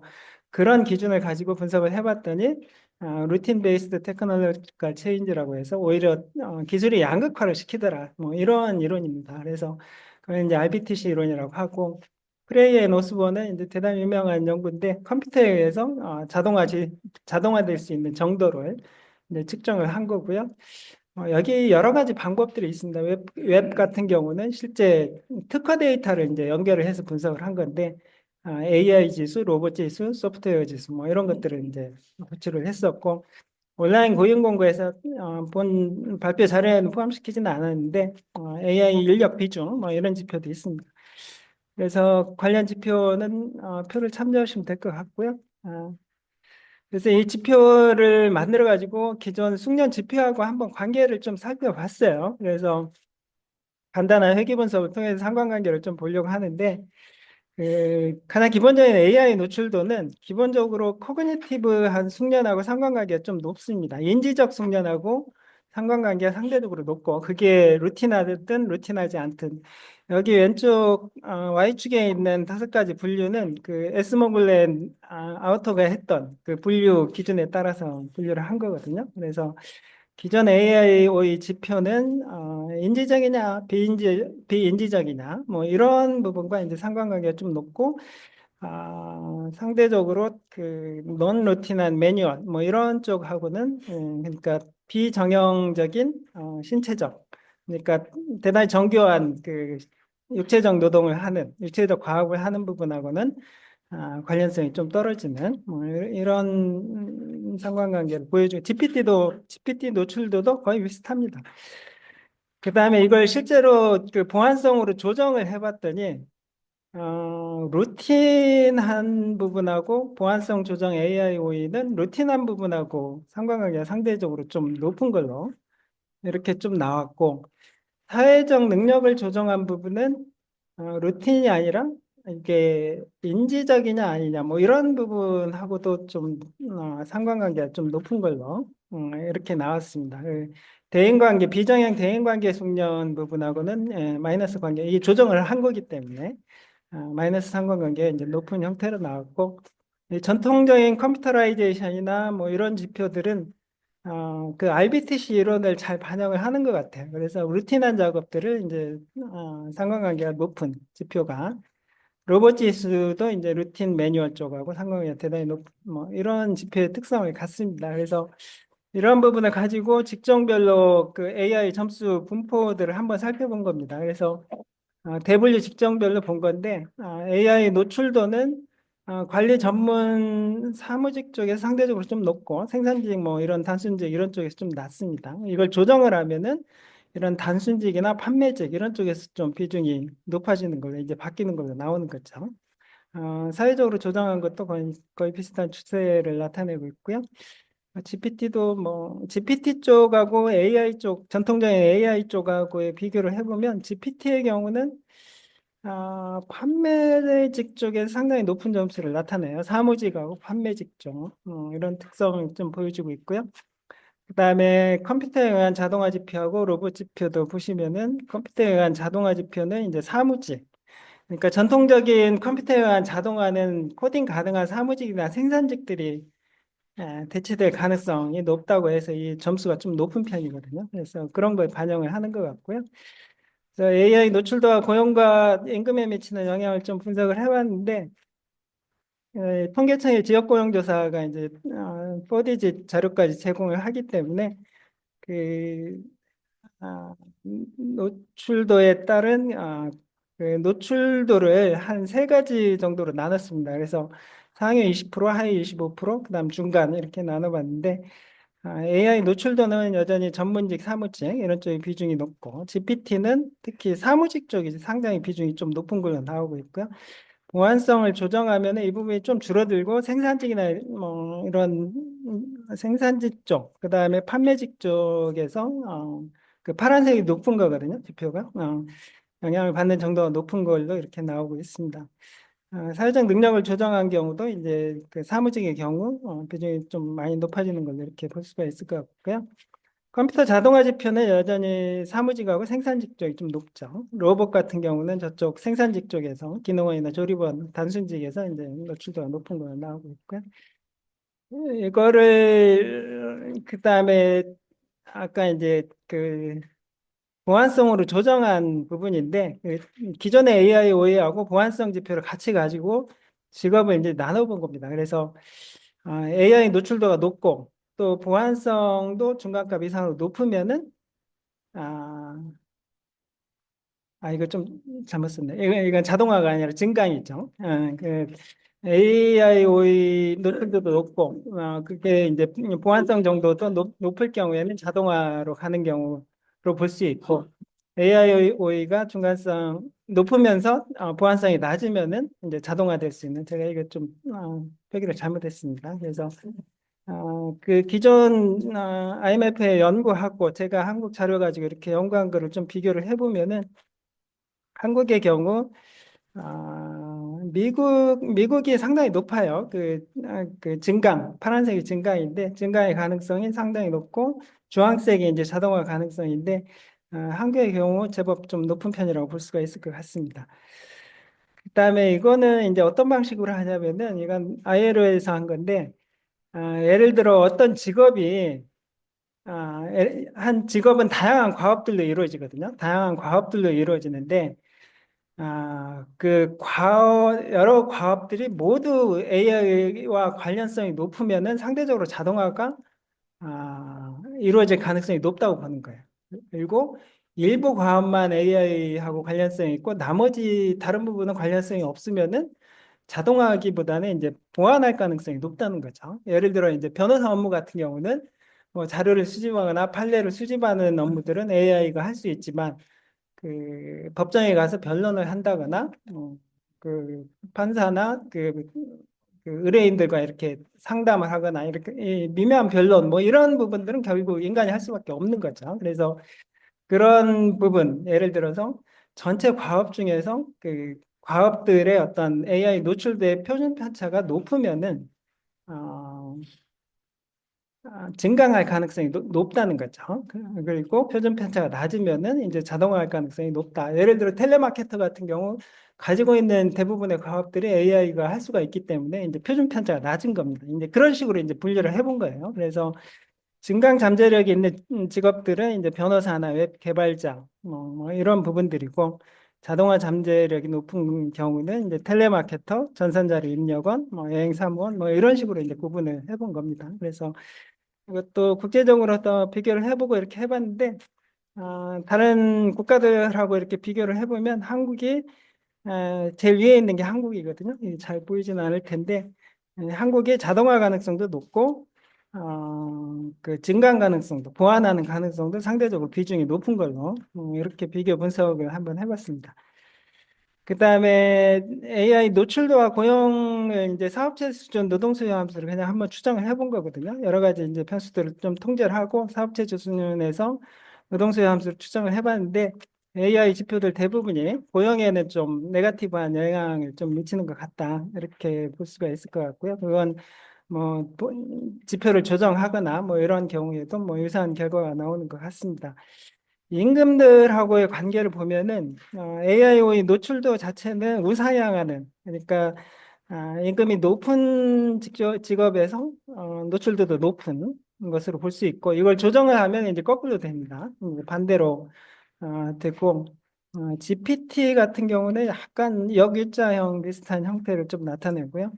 사회적으로 조정한 거는 이제 이렇게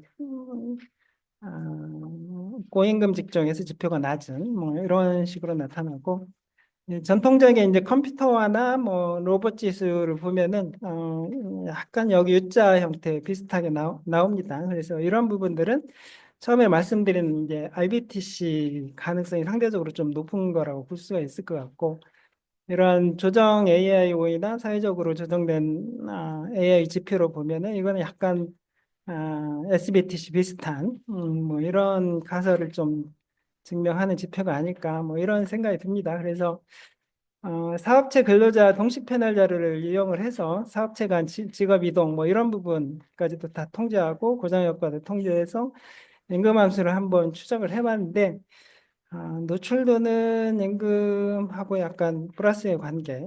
조정하면은 마이너스, 보완성을 조정하면 마이너스로 나오고, 사회적 직업은 플러스로 나오고, GPT는 또 이게 좀 애매해요. 그래서 임금에 미치는 영향은 약간 믹스된 결과를 나타내고 있어서, 아직 임금에 대한 결과는 좀 판단하기는 조금 어렵다. 뭐 이런 생각이 들고요.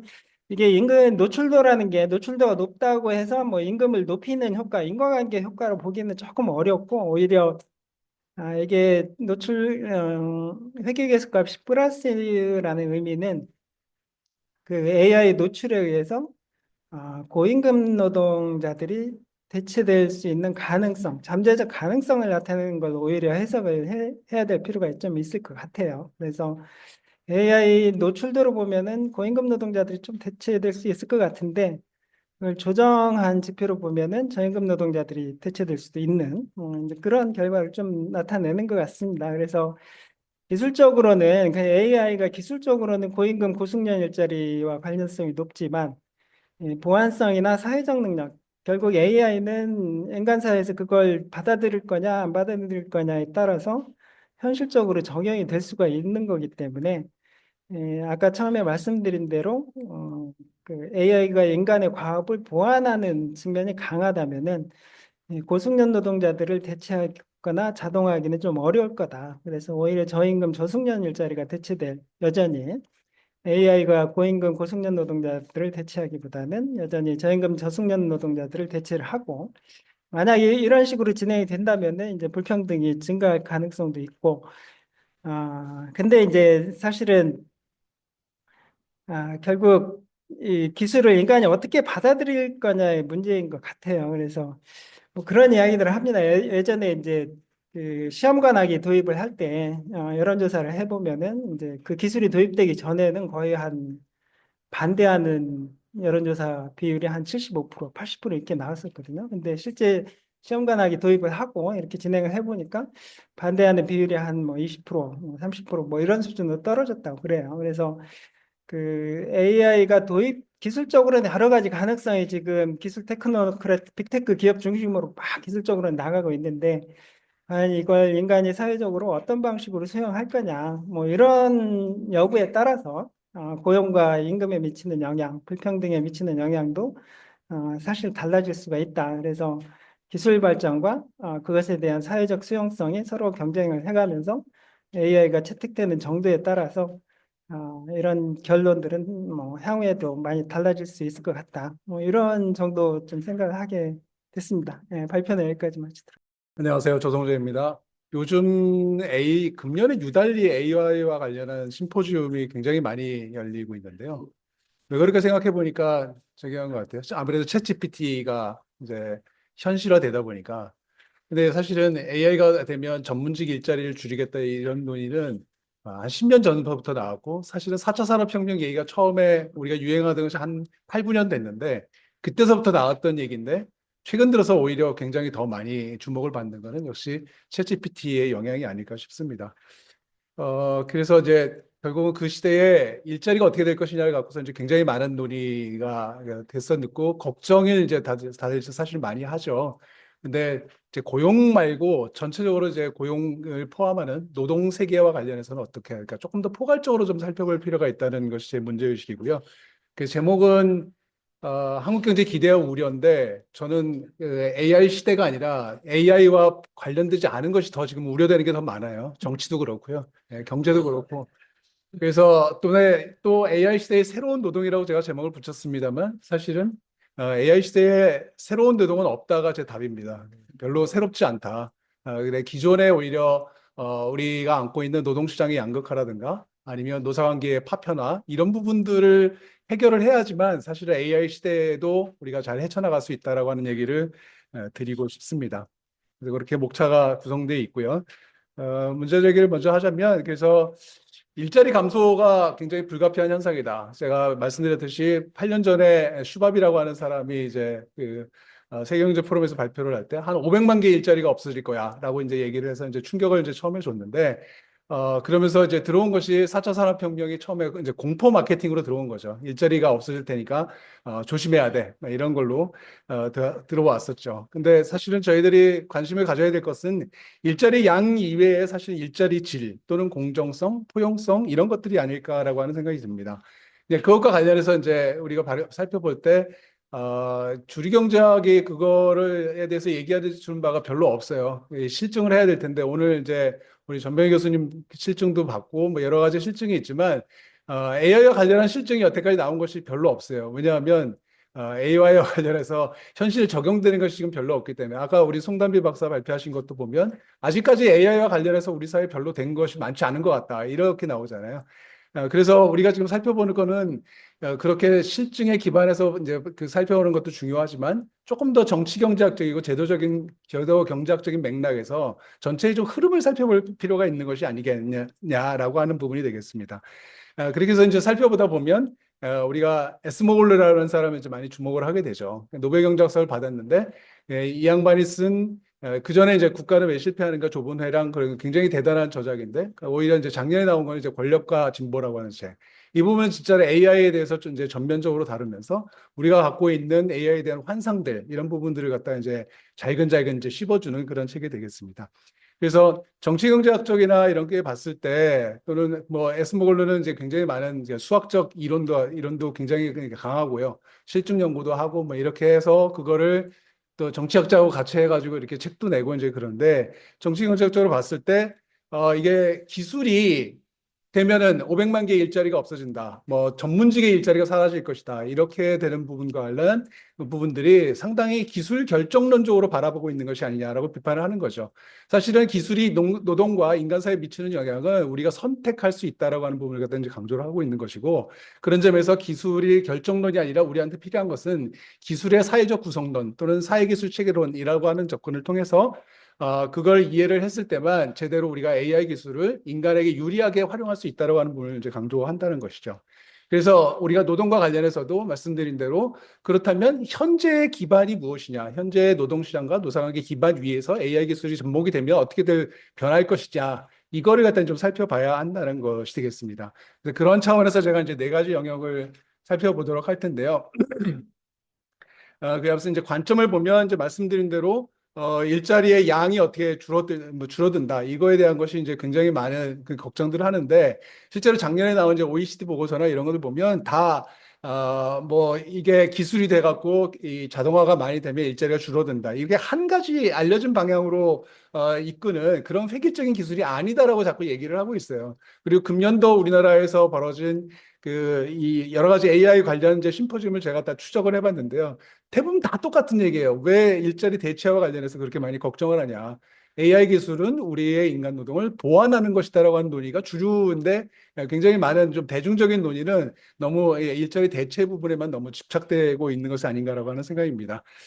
그래서 이제 제가 그런 관점을 갖다가 보여줄 수 있는 좋은 책들이 2권이 있더라고요. 하나가 말씀드린 대로 에스버글러와 이제 존 스니징 권력과 진보라는 책이고요. 또 다른 책이 이제 서스킨드라는 책인데 이 양반이 이제 아버지가 컴퓨터 공학자예요. 그리고 자기는 영국 정부에서 일하던 관료 출신인데 나중에 늦게 나이가 들어갖고 늦게 경제학을 공부했는데 저보다 더 잘하는 것 같아요. 그래서 이게 경제학을 해서 이 사람이 쓴 책이 뭐냐면 노동의 시대는 끝났다라고 하는 책을 씁니다. 제가 볼 때는 오늘 이 주제와 관련해서 AI 시대의 노동과 관련해서 가장 잘 쓴 책이 이제 노동의 시대는 끝났다라는 책인 것 같아요. 그래서 전체적으로 양 책이 똑같은 그러니까 에스모글러하고 서스킨드하고 똑같은 주장도 있고 약간 달라지는 주장도 있는데 스모글루가 조금 더 AI에 대해서 좀 더 비판적이고요. AI 기술에 대해서 낙관론에 대해서 굉장히 비판적인 그런 입장이고요. 서스킨들은 자기가 이제 기술 결정론자는 아니지만 기술 현실론자라고 스스로를 얘기를 합니다. 그래서 AI 기술에 따라 가지고 어쨌든 세상을 변할 거다. 근데 세상이 변하는데 그 세상이 변하는 과정 속에서 일하는 사람들한테 평탄한 여정이 되도록, 그래서 이게 노동이 없어지는 기간이 언제가 될지 모르겠지만 그 기간 동안에 조금 더 매끄럽게 연착륙할 수 있는 방안을 찾는 거에 서스킨들은 조금 더 집중을 하고 있어요.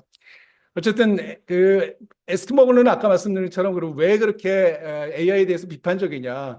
소스 오토메이션, 그저 그런 자동화라고 하는 가능성에 대해서 굉장히 많이 얘기를 하고 있어요. AI가 평균 노동 생산성을 올리는데 한계 생산성을 높이지 못한다. 이걸 갖다 이제 반복해서 강조를 하면서 소스 오토메이션 때문에 생산성을 획기적으로 올리지 못하면서 일자리만 줄이고 임금은 하락하고, 그다음에 특히 노동인권과 관련해서 노동자에 대한 감시만 강화하는 그런 기술로 발전할 가능성에 대해서 굉장히 우려를 하고 있는 것이죠.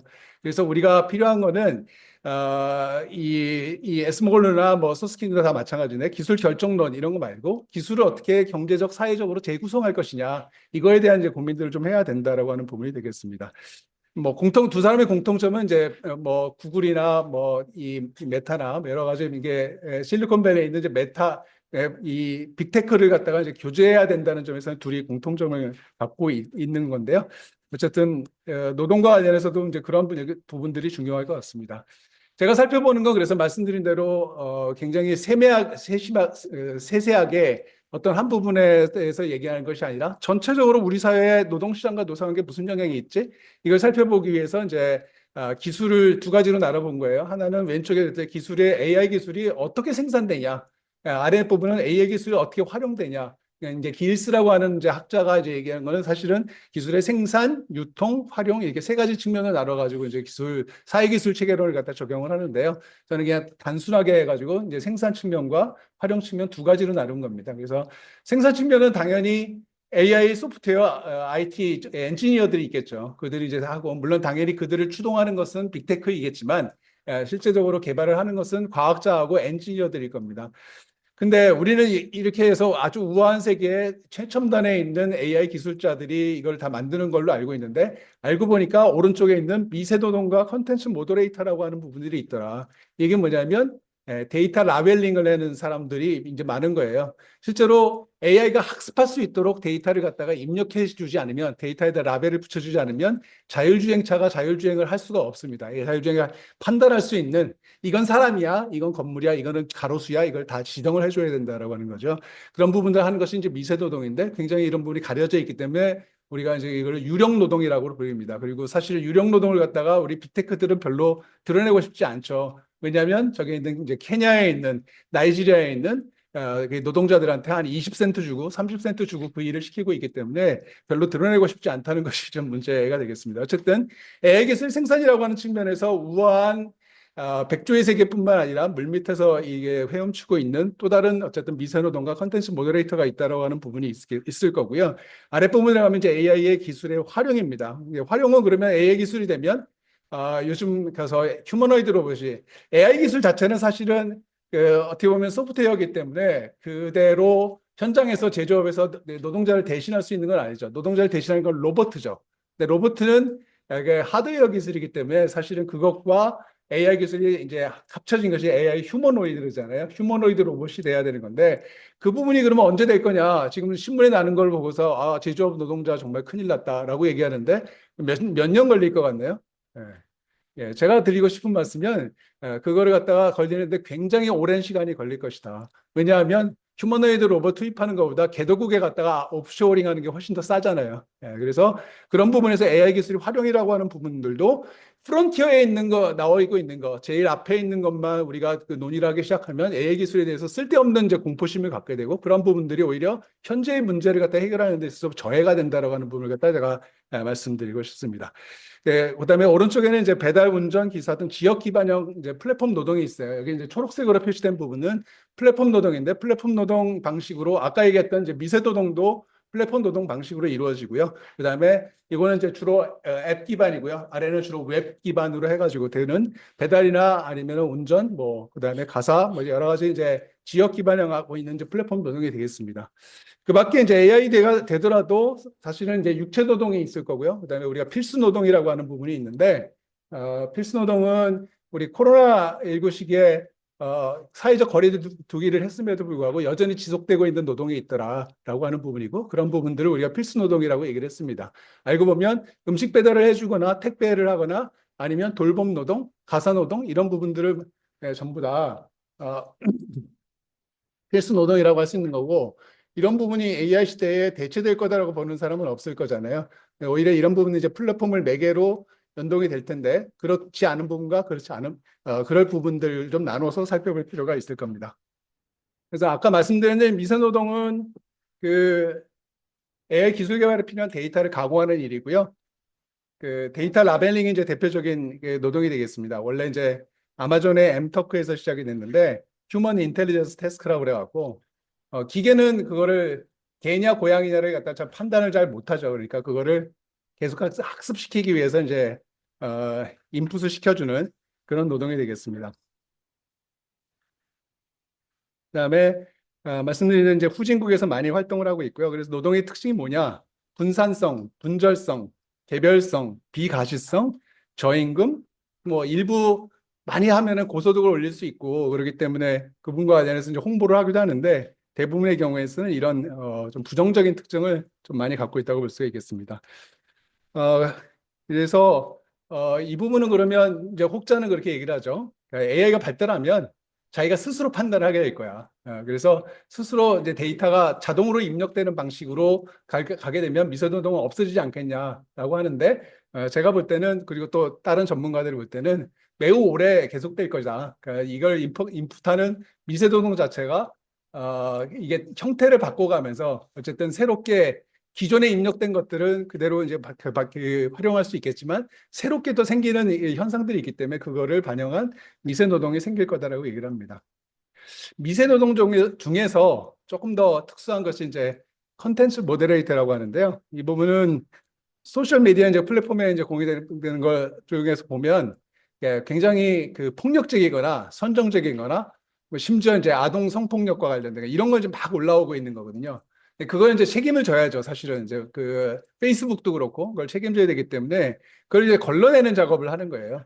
걸러내는 작업을 누구한테 시키냐면 역시 아까 말씀드린 대로 뭐 케냐, 레바논 뭐 이런 데 있는 그 이 노동자들한테 이제 몇십 센트 주고서 이제 그 일을 시키는 거죠.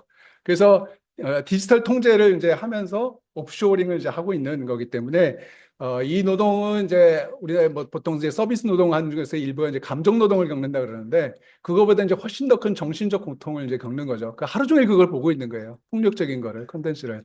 그러다 보니까 이 부분과 관련해서 이제 새롭게 가장 그 열악한 노동이다 이렇게 이제 표현되는 부분인 것이죠. 그래서 역시 이 부분도 AI가 발달하면 자동 스크린 되지 않을까? 네, 현재 네이버 같은 경우는 한 95% 정도를 갖다 자동으로 걸러낸다고 해요.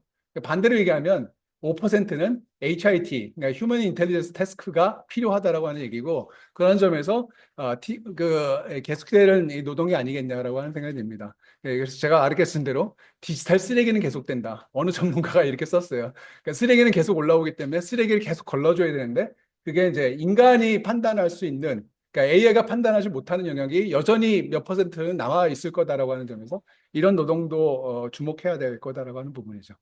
그다음에 이제 제가 아까 말씀드렸듯이 그럼 제조업, 그러니까 엔지니어가 AI 엔지니어가 그러면 다 해결을 할 수 있을 거냐라고 얘기하는데 그런 거는 아니고요. 그 전체적으로 뭐 당연히 AI 기술자는 이제 임금도 많이 받고 있고 그다음에 특히 AI 기술자를 확보하기 위해서 교육 정책을 어떻게 할 것이냐, 그다음에 이민으로 받아들이자 뭐 온갖 얘기가 많이 있는 거죠.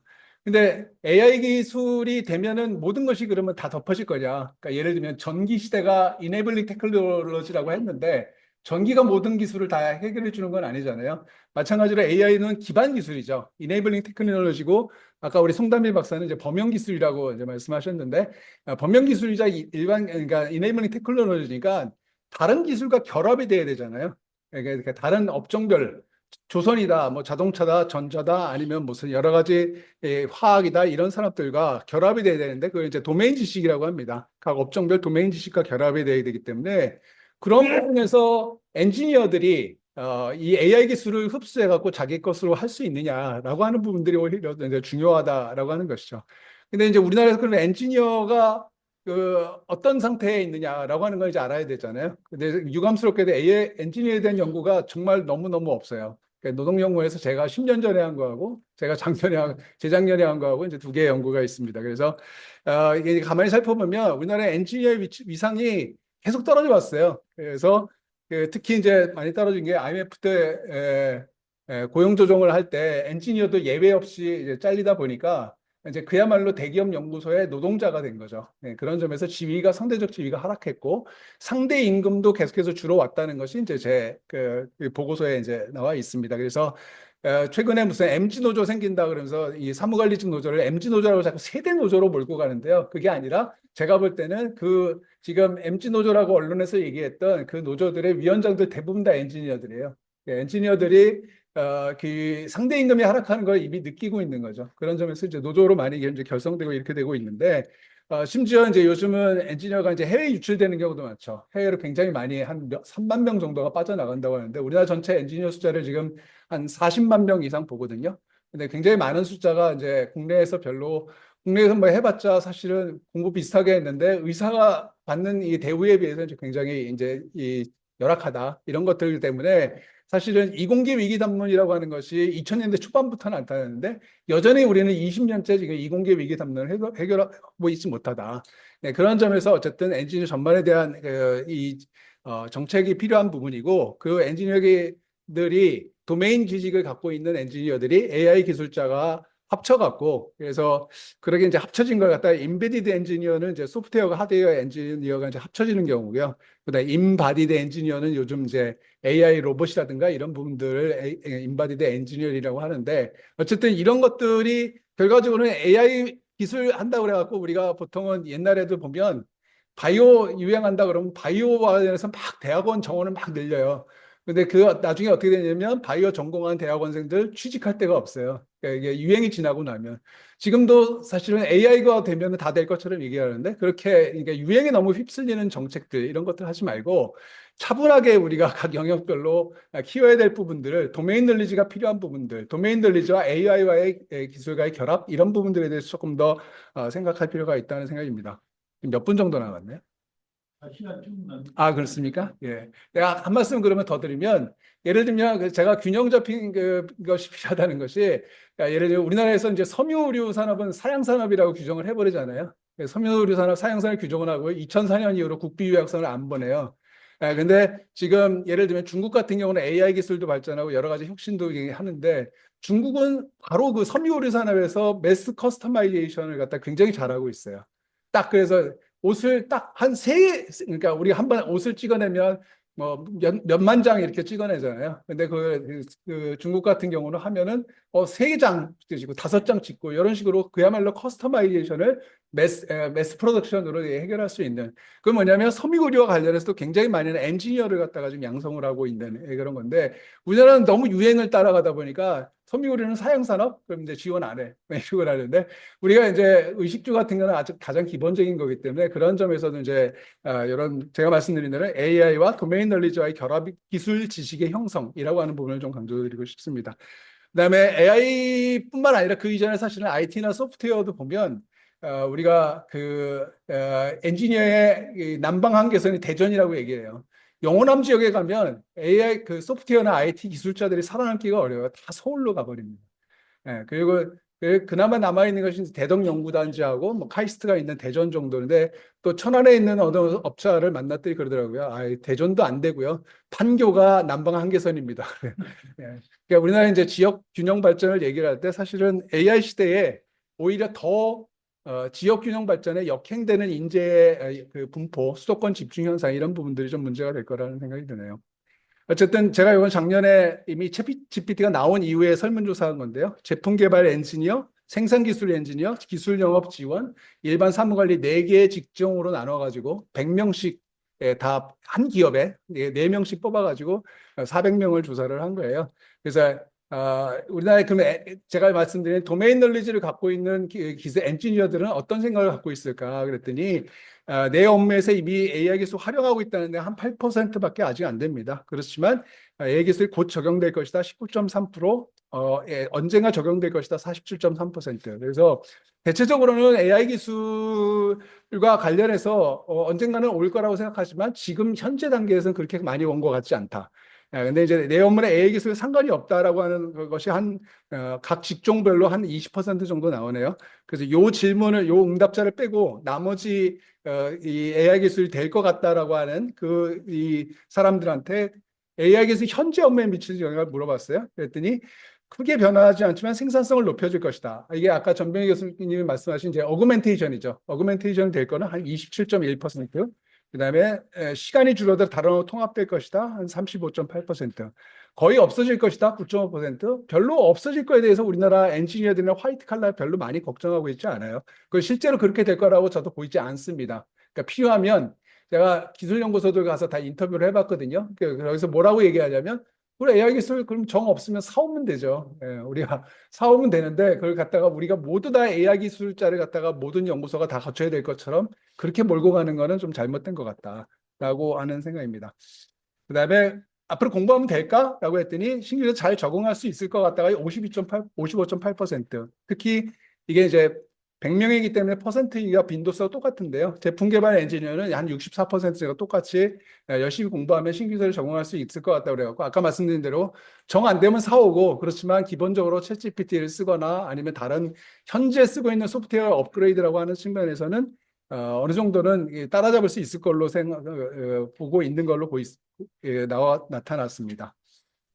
그러니까 뭐 세 번째 보면 내가 새로 배우거나 정말 어려움을 겪을 것이다. 18.3% 그러니까 그렇게 많은 사람들이 걱정을 하고 있는 상태는 아닌 것 같다고 보입니다.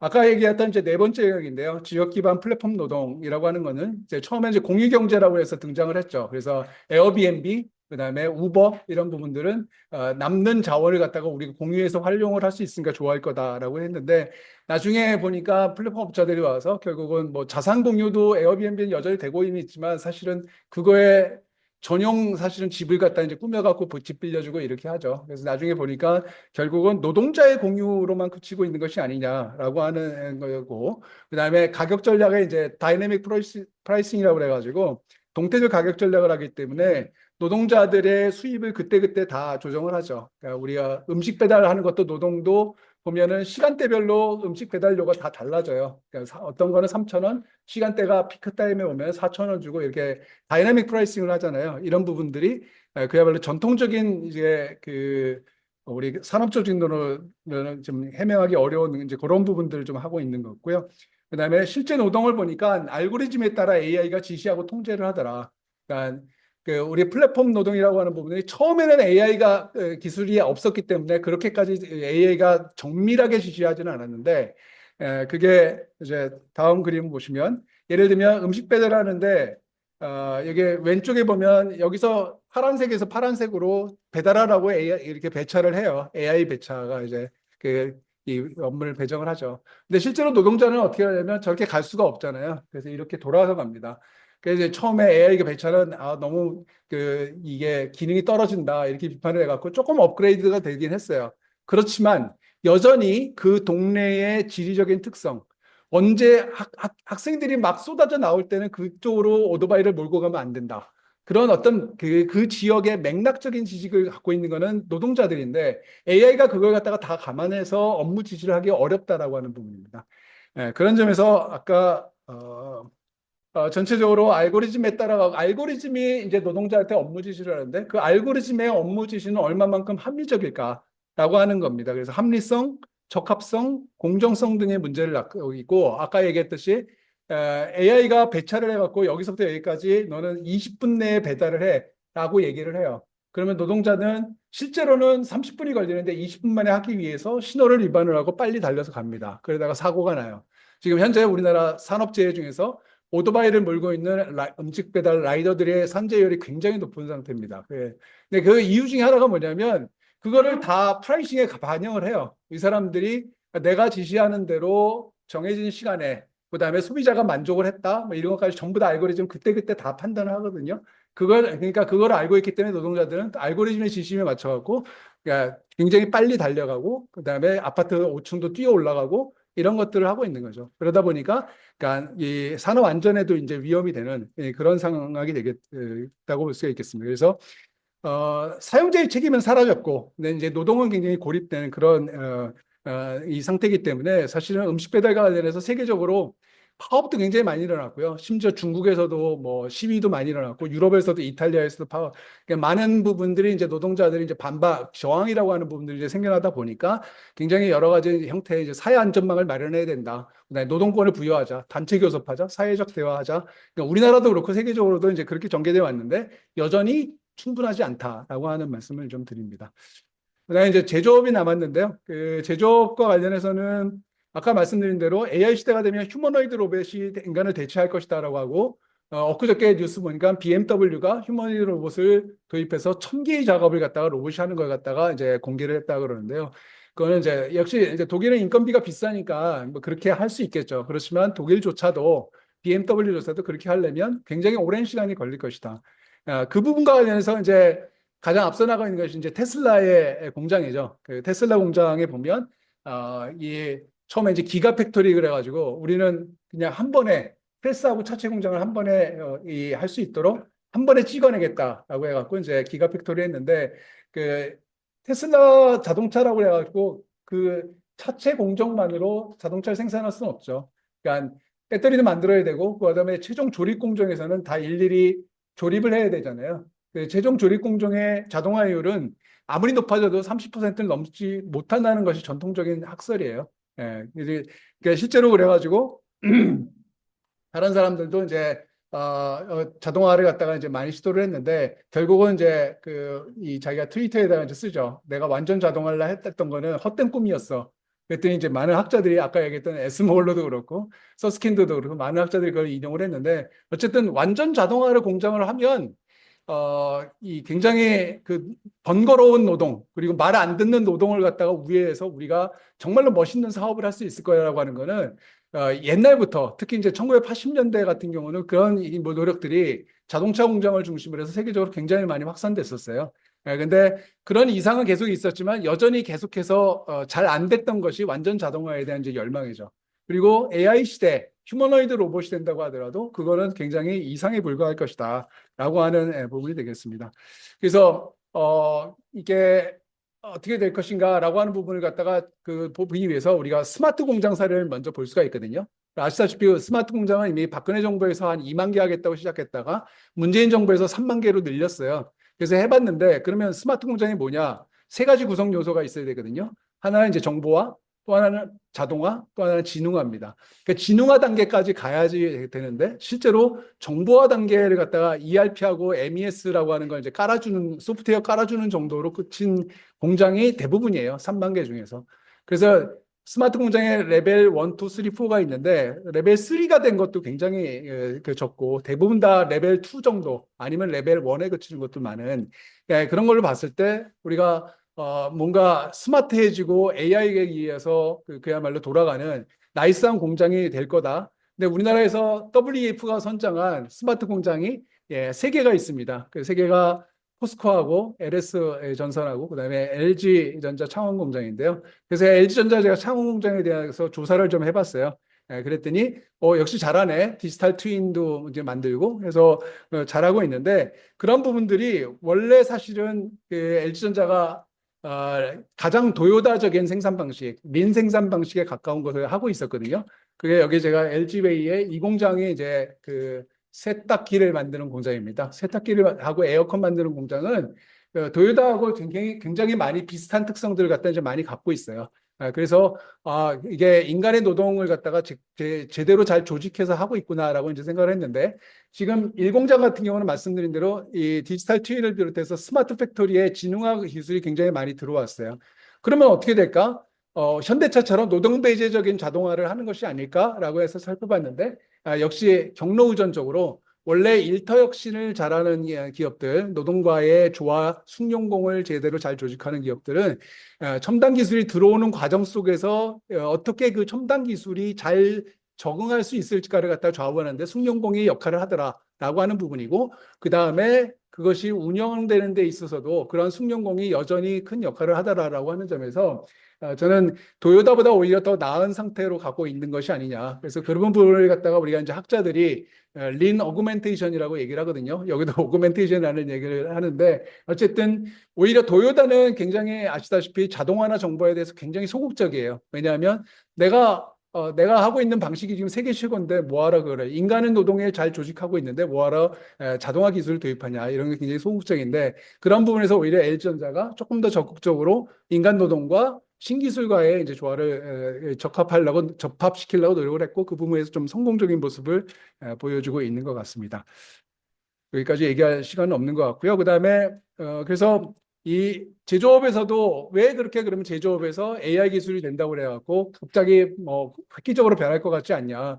여전히 육체 노동과 기능이 중요하다라고 하는 부분이죠. 그다음에 아까 그 코로나 시대의 필수 노동을 말씀드렸듯이 서비스 노동에 있어서도 여전히 AI나 이런 부분들이 감당하기 어려운 영역들이 이제 굉장히 많다. 이런 부분들이 갖고 있는 인간 노동의 이제 특성이라고 하는 부분이 이제 계속될 거라고 하는 점을 강조드리고요. 그다음에 이제 노동법적인 쟁점도 굉장히 많아요. 그러니까 실제적으로는 AI가 요즘 채용할 때 AI 기술을 활용하고 있는 기업들도 있고, 그다음에 인사고과 그다음에 뭐 심지어 해고에 이르기까지, 그다음에 배치, 국민은행이 노동자들 갖다가 이제 많은 지점에 배치할 때 AI 기술을 활용했다고 하고 이제 신문에 한 번 난 적이 있는데, 그러면 그것이 AI가 그러면 배치를 했을 때 문제가 생기면 어떻게 될 거냐? 예를 들면 AI가 배치를 할 때 여성을 차별을 했다라고 하는 부분들 어떻게 할 거냐? 이제 그런 부분에서 편향성 감사가 필요하다라고 하는 것이 이제 요즘 OECD라든가 이런 부분에서 나오는 논의들입니다. 그러니까 AI의 기술이 노동에 미친 영향이 무엇이냐, 어떤 편견에 따라 갖고 이루어진 것이냐라고 하는 부분에 대한 판단해야 된다라고 하는 것이고요. 그런 부분에서 AI는 여전히 도덕적 추론, 상황별 가치, 공감, 주관적 경험, 통솔력, 협동식 잠재력 이런 여전히 AI가 갖지 못하고 있는 영역들이 굉장히 많기 때문에 AI한테 그냥 전자인격, 우리가 개인 말고 법인격을 갖다 만들어냈듯이 전자인격을 부여해야 된다 이런 논의도 있지만 그건 너무 섣부르다. 전자인격을 했다가 그건 누가 책임질 건데 라고 하는 부분이 있다라고 하는 부분에서 여전히 인간 노동에 개입을 해야 되고, 그런 부분이 아까 얘기했던 미세노동이나 컨텐츠 모더레이터 말고도 이제 많은 부분에서 오히려 전무직 노동을 대체하는 부분에서 그런 것들이 요구될 거다라고 보고 있습니다. 향후 대응의 방향성에서 지금 아까 말씀드렸던 에스모글루나 많은 사람들이 사실은 불평등이 심화될 거에 대한 굉장히 우려를 하고 있죠. 그리고 그 부분에서 가장 주요한 메커니즘은 노동을 통해서 불평등이 심화가 될 것입니다. 그래서 이런 부분과 관련해서 여러 가지 보완 조치가 있는데요. 보완 조치가 필요한데, 그런 부분에서 이제 서스킨드나 이런 사람들이 계속 강조하는 것은 사실은 노동 시간의 단축이라든가 이런 거죠. 옛날에 사실은 제레미 리프켄서부터 시작해서 전부 다 미래에는 노동 시간이 단축될 거다라고, 심지어 케인즈가 1930년에 그렇게 얘기했다고 그래요. 우리는 두세 시간씩 5일이라도 15시간 할 거다라고 이제 얘기를 했다는데, 어쨌든 지금 100년, 케인즈가 그 말한 지 아주 100년이 남지 않았, 100년이 곧 닥칠 텐데, 어쨌든 거기까지는 못 가더라도 어쨌든 미래의 어떤 시간에 워크 쉐어링이라고 하는 개념이 가장 중요하다. 아까 말씀드린 대로 일자리를 없앤다. 왜? 8시간짜리를 없애는 것이 아니라 4시간짜리 일로 2개로 나누면 된다라고 하는 거죠. 우리가 잡쉐어링보다 조금 더 넓은 개념이 워크쉐어링인데, 그렇게 해서 여러 가지 대응 수단이, 인간이 기술을 활용해서 이 사회에 적응하도록 하는 수단이 있는데, 그 수단에 대한 얘기들이 너무 안 되고 있다라고 하는 부분이고요. 그 부분은 예를 들면 아까 제조업에서 LG전자가 일터혁신의 대표 기업인데, LG전자는 기술혁신과 일터혁신을 조화시키더라라고 하는 것처럼 인간의 노동과 기술이 조화시킬 수 있는 방안은 얼마든지 있는데, 그 부분과 관련한 논의가 훨씬 더 많이 이루어졌으면 좋겠다라고 하는 부분이고요. 그를 위해서 뭐 교육 부분도 그렇고, 그다음에 뒷부분에 이제 전국민 고용보험제도라든가 이제 사회적 안전망 이런 얘기들을 갖다 이제 썼는데, 어쨌든 여러 가지 제도적 장치들을 통해서 AI 시대가 우려가 되는 시대가 되지 않도록 하는 것은 우리 손에 달렸다라고 하는 말씀을 드리겠습니다. 감사합니다.